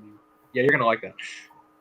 I've got Out of the Blue, and I've got New World Record. Yeah, I remember when Out of the Blue came out. I was a kid then, but we used to play that. We played that out on the death. Out of the Blue, yeah. Jill, my first thought was that somebody did this homemade. Do you think it was actually a production run and it was offered in stores for sale? I guess it's possible. My first thought was that let's do craft night and decorate our record case or something like that. Oh, Jill had one of those? Yeah. Wow. The fuzzy. They're multiplying. Kimba's is cute stuff. We'll keep killing It is. I really hope that I can make an offer and get this because I would like to have not only the fuzzy case but the other one too. Oh. So Jill thinks it was mass produced and offered for sale. How about that? Wow. Awesome. That's Anyway, scary. I'm going to go to bed, but this has been emotional. This Thank has you. been James. therapy. Nice to meet you, James. Of course, Yes, Mr. Myers, it's always a nice to pleasure, meet sir. again. We love you, James. Nice to meet you, James. Good All night. we need is love, and we Goodbye. shall See you, see again James. soon. Night. Night, night. Cheerio. Peace out, you. The great James Byers. I have to get my charger because my computer's about to die. So give me 1 second. Uh-oh. The computer is about to die, everybody. It's about James to die. James is a cool guy. That's the first time I've ever talked to James. Yeah, he is. He's a real great guy. You have to subscribe to his channel, Richard, and then one day he's going to surprise us and fill it full of content. I've already subscribed to your channel on YouTube. Oh, talking about James Byers. Oh, I didn't know he had a channel. I'll have to check him out. Yeah. I think he's on. I don't know if he said it's on private right now or something. I know he's supposed to jump back on YouTube. I think he's temporarily off, but try it. Try going to his and see if you can get there. Yeah, because I told him to subscribe to my channel, and he said something like didn't really understand. He said he's not. Yeah, because the last time I went to his site, I know his videos were gone. Yeah. And everybody out there that's watching this, if you're watching this, subscribe to my channel. I need subscribers. Just type in Richard Dolan. And I'm fine. Right? Absolutely. Yeah. Absolutely. Yeah. Absolutely. So Star Wars. Absolutely. Absolutely. Absolutely.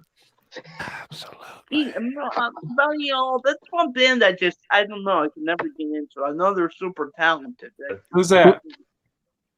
Which band? ELO. That's one band. I mean, I know they're super talented, but just something. There's just something about them I just never get into their style.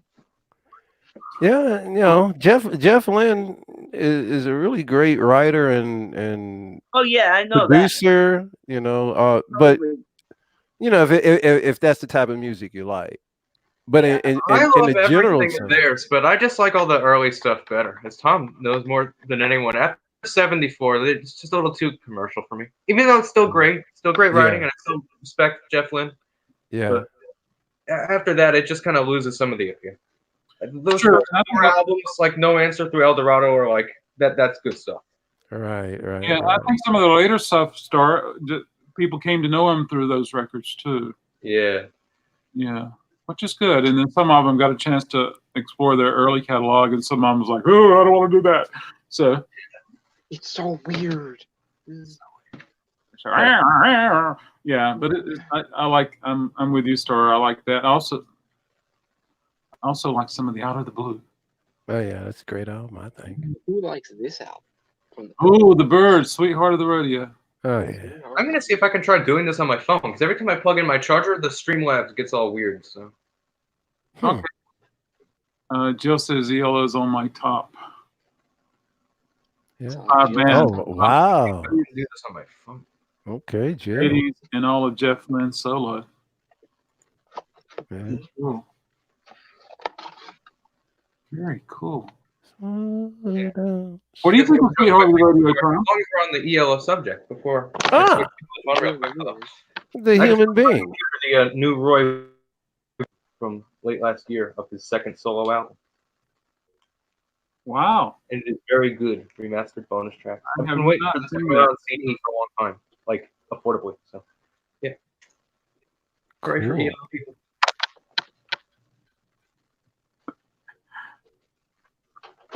Yeah, very cool.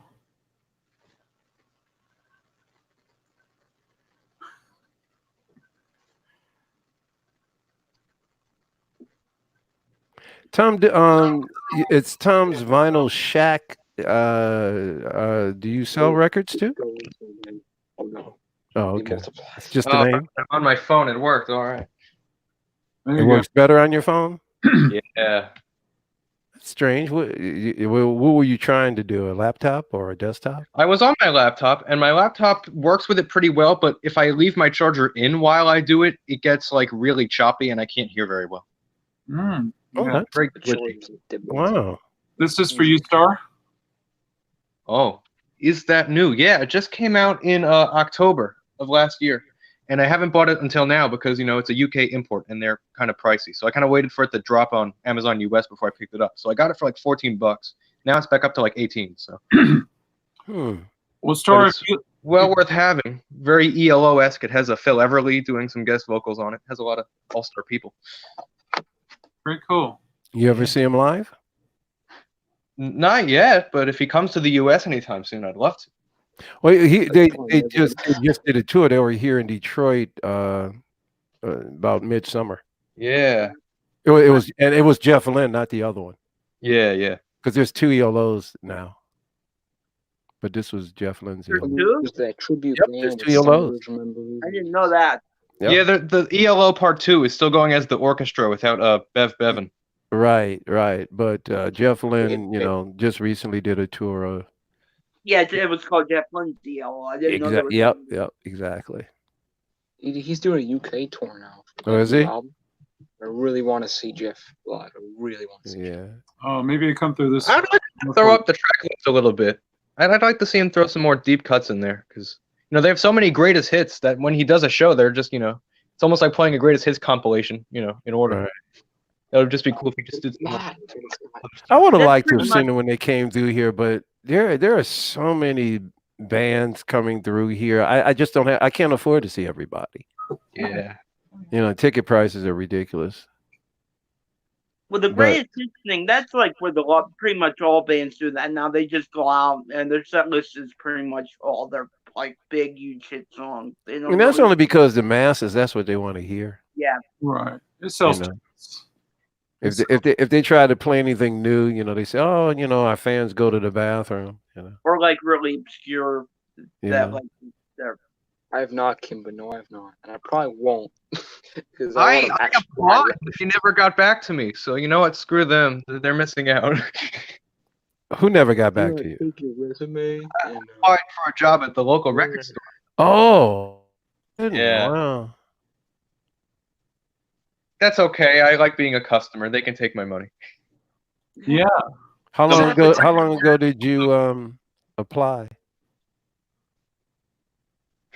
I applied like last summer. And when did you have your interview?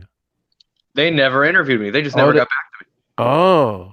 Start giving me the information. I'll call them up. I was gonna say, why don't you just try again? Maybe they just weren't hiring back then. If it's been like a year or something, I don't know.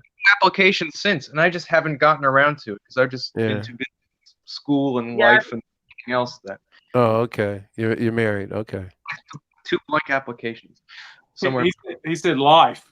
He's too busy. Oh, I thought he said wife. Yeah.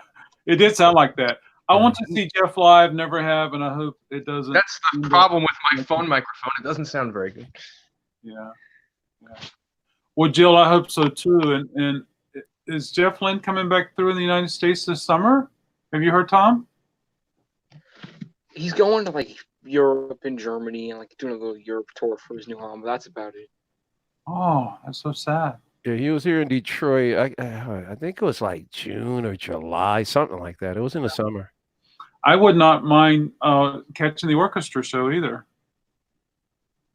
I would have to see the Jeff Lynne one because I want to hear his voice. Right. But I mean, whatever came here first. Honestly, what is the point of having any version of ELO if it doesn't have Jeff and Roy and Bev in it? If there's one that doesn't have any of the three of them, it's not ELO. Maybe if they still like I think you can. I would argue for Kelly Grucut or someone who was like, not one of the original founders, but was still like a big part of the group. Oh, there you go. That's great. I think you can safely say that Jeff Lynne is the driving force, though, really, because he's the one that really is the composer, the songwriter, yeah, the sunglasses guy. Yeah, he's got everything. Oh, I don't know why he needs the glasses. I mean, his face looks perfectly good without. We know what it looks like, us Idol Race Move fans, people. Well, that'll be like taking off Elvis's sideburns. Correct. But they've got a there you go. I saw on YouTube a concert of theirs from last year, and man, Jeff Lynne's voice sounded great. Oh, he sounds just as good now as he did 40 years ago. He really, I mean, it sounded. And you can't really say that about a lot of people. Maybe people sound close, but not like perfect. He sounds great. The whole band sounded great. Yeah. Yeah, yeah. Your blue sky. Please tell us why. The Birds touring now? There's like a line of the Birds touring, or am I wrong? You had to wait for so long. There's part of me that thinks that if I saw ELO today, it would sound so different without the analog stuff there. I just don't know. Any thoughts there, Tom? You've seen a lot of DVDs and videos. That's true. It's got this, so it's got everything you need. And have you compared that with have you compared that with 70s, 80s ELO, with analog synthesizers and the sound today? I love the look of the analog synthesizer. It looks really cool. Yeah. I just love what they were doing at the beginning. They were like glam, they were like prog, they were like a little bit of everything that was going on in the 70s. They were. Yeah. Even the most poppy stuff had a little prog in it, if you really a little bit, yeah. Right. Yeah, that's for sure. Absolutely. Yeah. Especially Time, which was 81. A lot of bands abandon their progressive sound. Listen to the first two albums of Journey. You wouldn't even know that was Journey. I'll flip on my camera on my phone. It's total For anyone who doesn't know, there is a new reissue coming out of the Idol Race album, the expanded remastered 2 CD edition. Comes out in March. I'm very excited. Will that be on vinyl? Nope, just CD, unfortunately. Not for me, though. I'm okay with it. There were those vinyl editions from a few years ago, though, gold vinyl. Now, Tom, is that a Blu-ray of a concert? Oh, boy. Go ahead, Jeff. Just buy it to have 1966 Jeff Lynne in your face. I can't help but wonder with the lacquer factory burning if we'll see more CDs and they'll sell a little more. Interesting. I hope so. I mean, I love vinyl and I hate Sabotage, but that sounds good to me. and even cassettes and and since I like mini discs so much, I follow so many mini disc things, and there's so much that's still being issued in Europe on mini disc, and it's just amazing. Really? I'm like, Record Crate. Yes, sir. Remember we were talking about this a few weeks back. I was telling you about the thing that I released back in 2006, and it was on a mini disc. Yeah. Yeah, here it is. That's the cool. Yeah. And you were talking about you didn't know that they had these are recordable. Oh, yes, that is a mini compact disc, but what I'm talking about is a mini disc. I know what you're talking about. Show me. This is a mini disc. Oh, okay, I got you. And this is they're like rectangular boxes. Yeah. Mini I have a couple of those. right. Zombie Wolf. Yeah. So this is what I want you guys to look out for me in your record stores. And if you find mini discs for sale, please reach out. I have 2 of them. Great. My Great. Can you show the Frank Zappa one? You have the 2 store mini where I discs. bought the store I where do. I bought my They're from my mother. Another mine. Oh, cool. Yeah. That's this CD. See how shiny it is, everybody. Yeah. the store where I buy my stuff at a while ago. He had like a really cool rare. yeah, same thing though, isn't it? It was off the ground. It was Paul McCartney off the ground. TDK. This is a TDK. And it had the regular CD, but it also had one of the mini CDs, the mini discs. Oh yeah. And it had the thing. The booklet was all in Japan. The only problem with me burning and producing these is that you can't play them anymore. Unless you still have a player that has the cradle that comes out of the like the spindle. Yeah, it's got to come out. Yeah. You can't just put in a slot. It's going to get jammed in there. Well, some car CDs would accept them. I remember a mini CD on a car. I was like, oh, really? Mini CDs? They accepted it, and then I don't know why they didn't account for the size that eventually trays weren't going to always be there, and it was weird. I can't recall if the DVD players have that same. Maybe. Yeah. I have a CD. It's like that. It's like an interview disc of George Harrison, and it's like shaped like his head, and it's like sort of like a mini CD, but it's like a full size CD that's been like curved. Wow. I've seen the. Only one company I does don't have the George Harrison, but it's Yeah, like I'll pull up a picture of it because I'm too lazy to get mine and take it out. It's like a really fragile, like slimline case. Yeah. Okay. Yeah. If you don't know, Starman's very lazy. I am lazy. I admit it. I'm very lazy. I was wondering what Tom like, was saying under his breath. Well, I'm not the kind of person who does a stream and says, I got to go pull out this record and show you, and walk in the other room and go to it and find it and come back and show it for 5 seconds, then go and put it away again. That's what I just did, Star. I know. I just can't do it. It's okay. Well, you can't just walk away and pull a record out? I don't want to. I always want to show so many records, and then they pile up if I leave them on the ground. I'm with you on that. Yeah. I actually have to put some records back away that I had organized that I've been pulling. I have the George one. I can only find a good picture of the Ringo one, but it's like a CD, and it's like shaped, like they like curved it. Yeah. Like, in different shapes and stuff. Oh, okay. So like the actual like playing surface is like this. And I had not played it because trying to fit it on the thing is like really difficult, and I don't want to break it. So it's more so a visual collectible to me than a music thing. Well, I only produced this the way I did because at the time it was like, wow, yeah, this is really convenient because people could put it in their pocket. It was just an easier marketing gimmick at the time. Yeah. Now it's pretty much a dead format. Yeah. But who knows? Everything comes back. Okay, so that was what the point of it was. It was like an easier marketing because I really didn't understand what the point of it was. But it was like, well, at the time, it made sense. But that's where technology was. So yeah, but like a little capsule. It was cool. It was novel. You could take the show. You could pop it in your pocket. You could drop it between your car seat and the console, and never to be seen again. And they were cheaper too. Yeah, and I passed some out to some kind of heavyweight artists that I met, a few, but it's been years now, and they probably can't play it anymore. They probably threw it away. Where did I get this from? Oh, a fan. Let me toss this out. No fan. Well,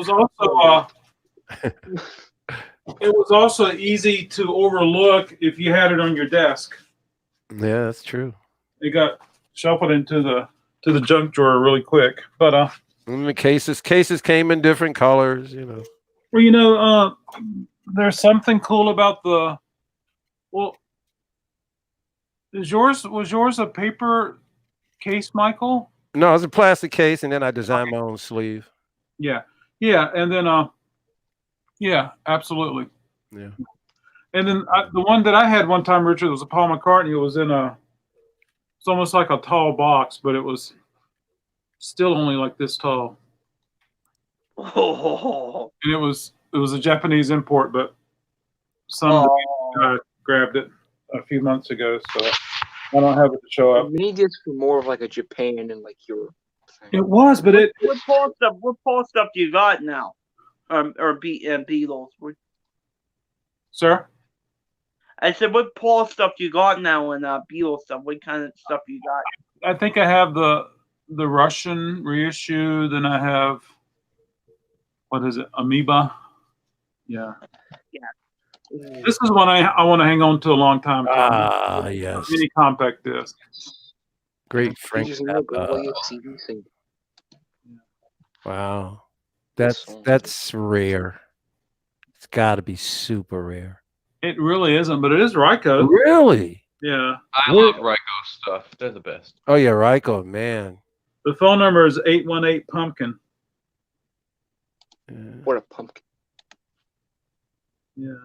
Ryko's reissues are awesome. When their first reissue of Bowie's library was really good. Awesome library of stuff. I don't have any Ryko stuff. Do they sound very good? Oh yeah. Oh yeah. Mm-hmm. Like better than some of the new remasters? Oh, When it comes Ryko. to Bowie, I mean, the Ryko ones sound really great. I think the new ones are a little more like warm, like vinyl kind of sounding. Whereas Okay. the Ryko ones are a little more like CD kind of clarity. But I mean, you can't go wrong with them. No, you can't. Is that one of those like the What is gum that? That's ones? something new. What? I'm trying to make out. Who is it, Adam? The Beatles, something new. Oh, okay. What is that? It's bubblegum. Yeah. That's what I thought. Wait a minute. Is that original? Yeah. Never been chewed. How much you want for that? $12. It's like original from the. It's from the 80s. Okay, from 60s. Yeah. Here's something you'll find interesting. And I purchased this at Salvation Army for 49 cents. Huh. So it is a band called The Bugs, but they do two Beatles songs, I Want to Hold Your Hand and She Loves You. And then the other songs on the album are their own. They have a very Mersey beat sound. This album is excellent. These guys harmonize. They are, it's fantastic. And they're called The Bugs. It's a great album. What's their name? The Bugs. Bugs. Okay, I'll have to look for them. Yeah. And It's there's Craig is here, Day Tripper. Hey, Craig. Hi, Craig. but I think you'll really like it. Yes, Craig. I know. I love that song. It's from a great album. So who here is a Supertramp fan? Oh, I've got a couple of Supertramp albums. Yeah. Breakfast in America, of course, you know. I like Breakfast in America. That's really nice. Don't know that much. Although, like, there's certain bands that I grew up listening to and buying their albums that I don't even really play anymore. Supertramp is one. I really loved their stuff back then, but I just don't play it as much. Styx is another. I mean, I even went to see Styx live, but I just don't play them as much anymore. But if I do pull out like the 70s stuff, like I'll pull out Boston every once in a while, and I don't care. I'm a huge Kiss fan. I've been a big Kiss fan for a long time. Love Kiss. Yep. I don't care for a lot of the stuff after the original four, though. I used to. What do you think about the Elder? Because I don't like the Elder. You know, The Elder. it was. There's one. I think it was like one song on there I thought was really kind of cool and different from that for them, but it's okay.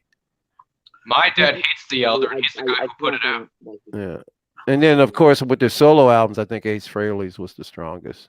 But yeah, that's the worst is a pretty obvious one to pick, though. Milford, I have a few things that I sell online. I do better with if someone sees something in my video, they just give me a call and I'll sell it that way. But I usually sell the Record Store Day product online after Record Store Day has passed. Yeah. I love my 70s rock, says Jill. Oh yeah. I love my 70s rock. Absolutely. Yeah. So if you ever see anything, Milford, or if you ever have anything on your wish list, just reach out to me. My contact information is all over the internet, so help yourself. You don't want to see my list. It's a little too big. It's okay. Hey, I've seen this I love a big list, and I cannot lie. That's what she said. I like big lists.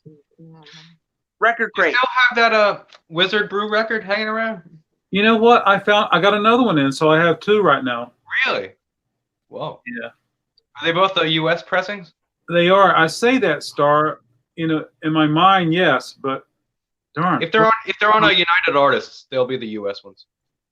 Yeah, they are. They are U.S. It's just like, do I still have them? I think I do. I don't remember selling, but they could have sold when I wasn't here or something. Well, if you do, let me know. I got some stuff to get of it. So.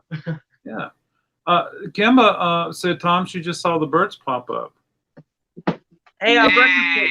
it's my boy. It's my boy. My boy Roy. Hey, Record Crate. Can you get the I'm sorry I interrupted you, Sean. Sure. All good, man.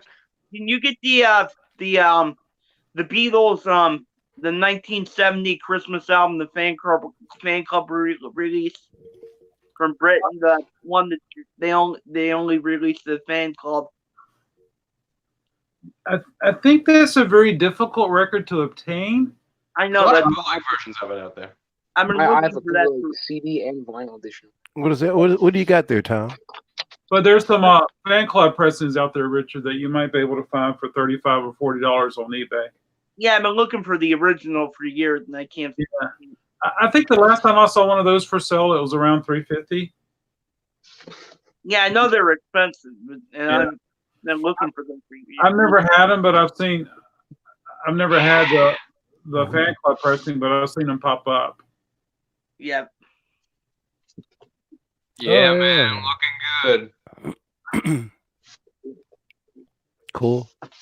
Where's the full? I love those gatefolds that are. Oh, United Artists. Ironically, only the U.S. got the gatefold. The UK one isn't a gatefold. Huh. They got a weird gatefold. Well, yeah, that's true. And we got this as the gatefold. A bunch of notes and everything.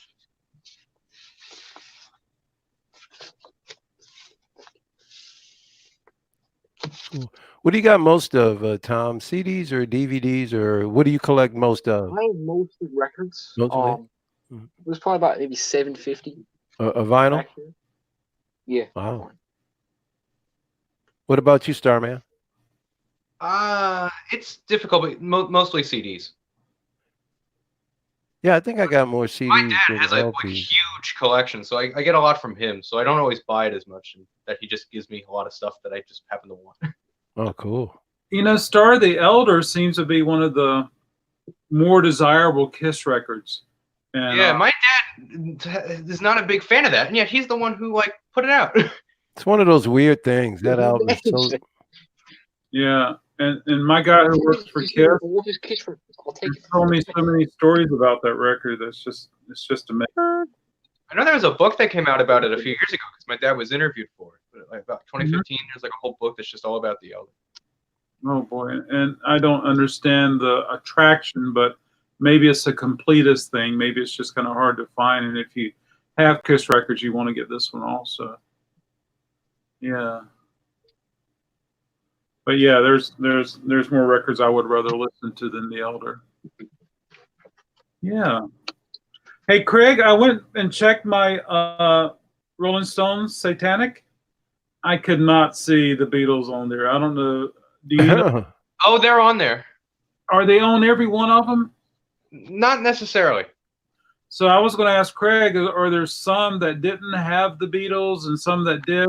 I can That show is- you if you want. I'll pull it up and I'll show you. Well, I went online and I saw where to look.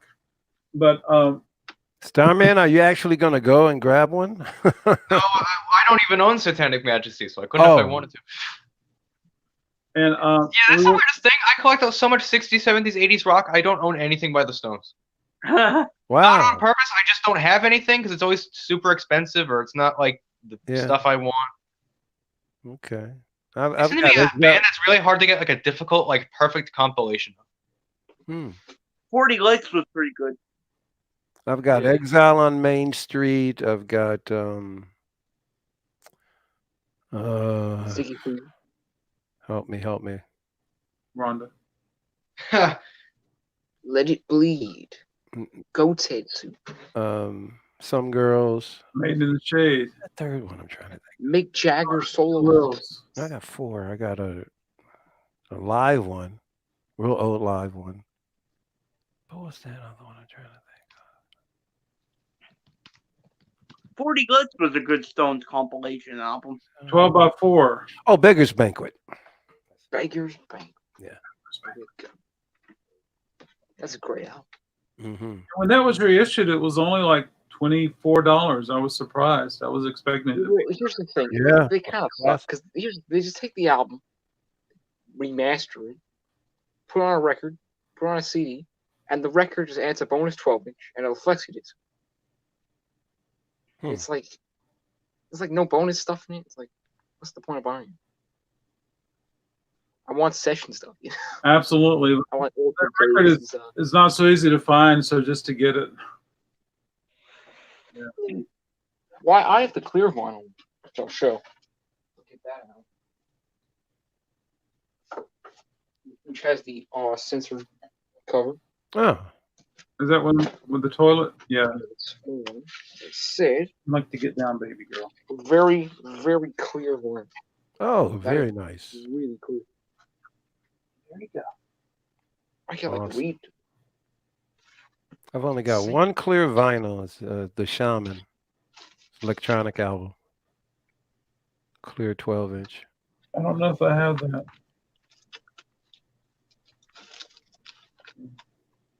There we go. See, this is the I know it's pretty small, but like the non-3D version of the cover, and then you can see in the little bubbles if you enlarge them.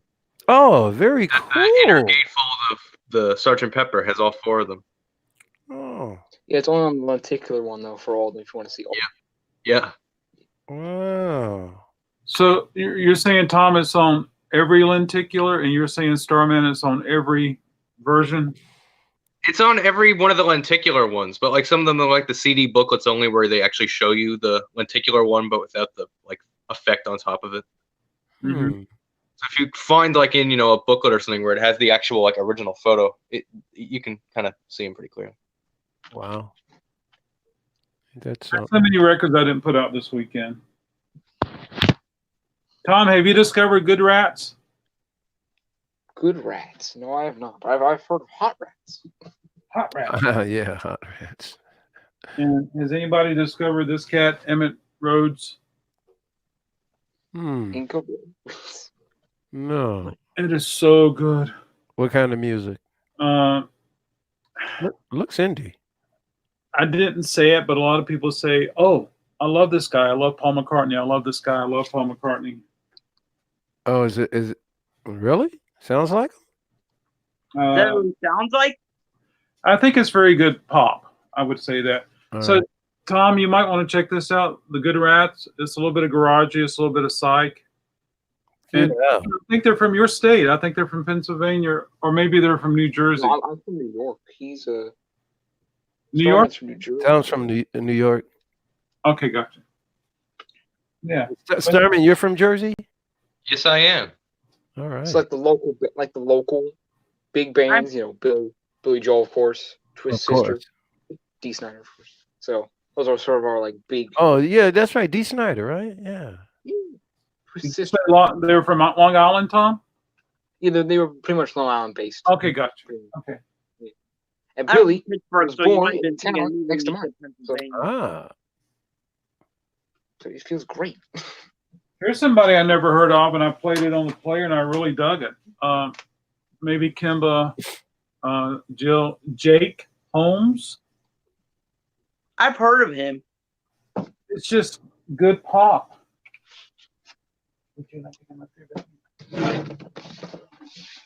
I'm from Pittsburgh, so you might have been thinking of me when you said Pennsylvania. Pittsburgh. Yeah. Yeah. You're in Pittsburgh or Pennsylvania, Richard? Pittsburgh.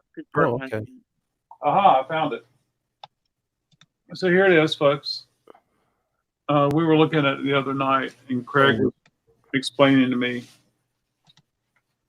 About the Beatles being on it? I still do not see it. Huh.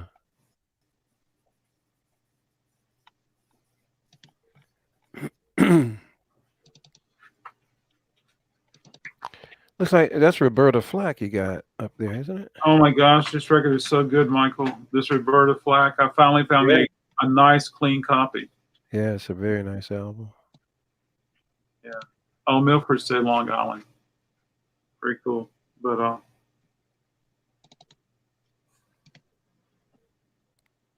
yeah. Maybe one day I can see him on here. I just don't see him. Did you guys ever go to the mall in the 90s and they had these abstract prints, and it's like you look at it a certain way, you're staring at it, and you see it. A building.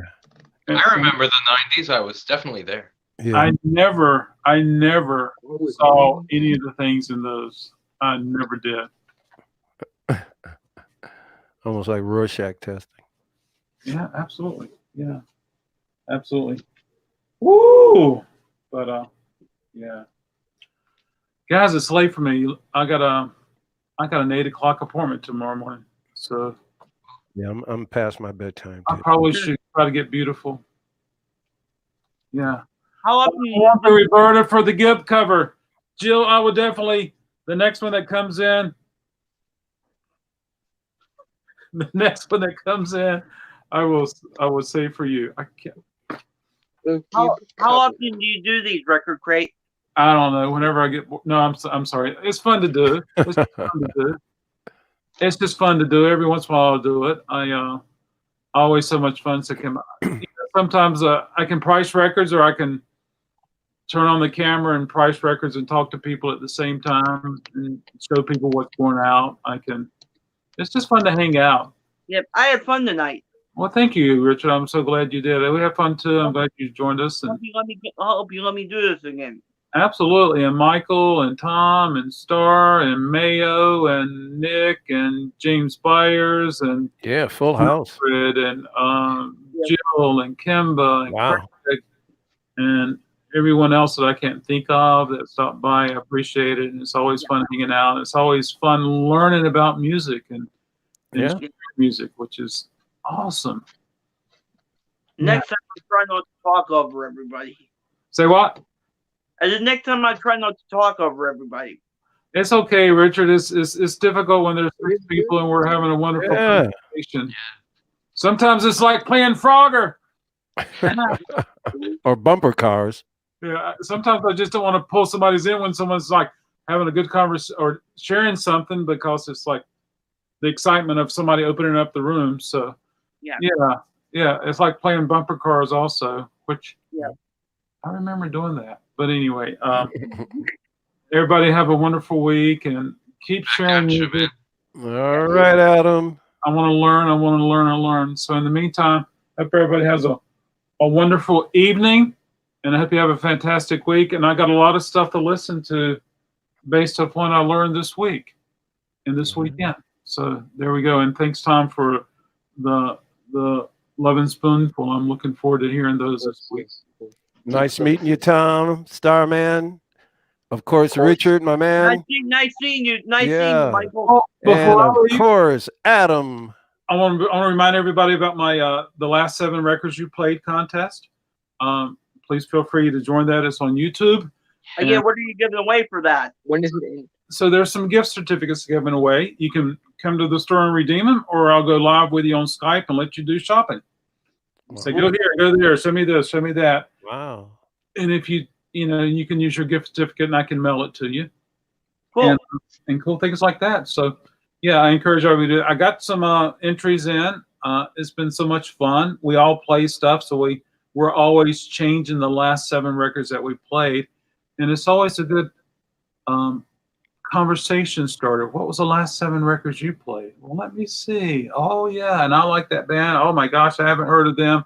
And before you know it, you're just sharing so much music about it. Yeah. Yeah. And so, I like that. yeah. Alrighty. All right, everybody. Good night. Take care. Take care, guys. Love. Love. See you later. All right. Bye. Yeah. Hey, stay right where you are, Richard. Okay. Like that. Stay right where you are.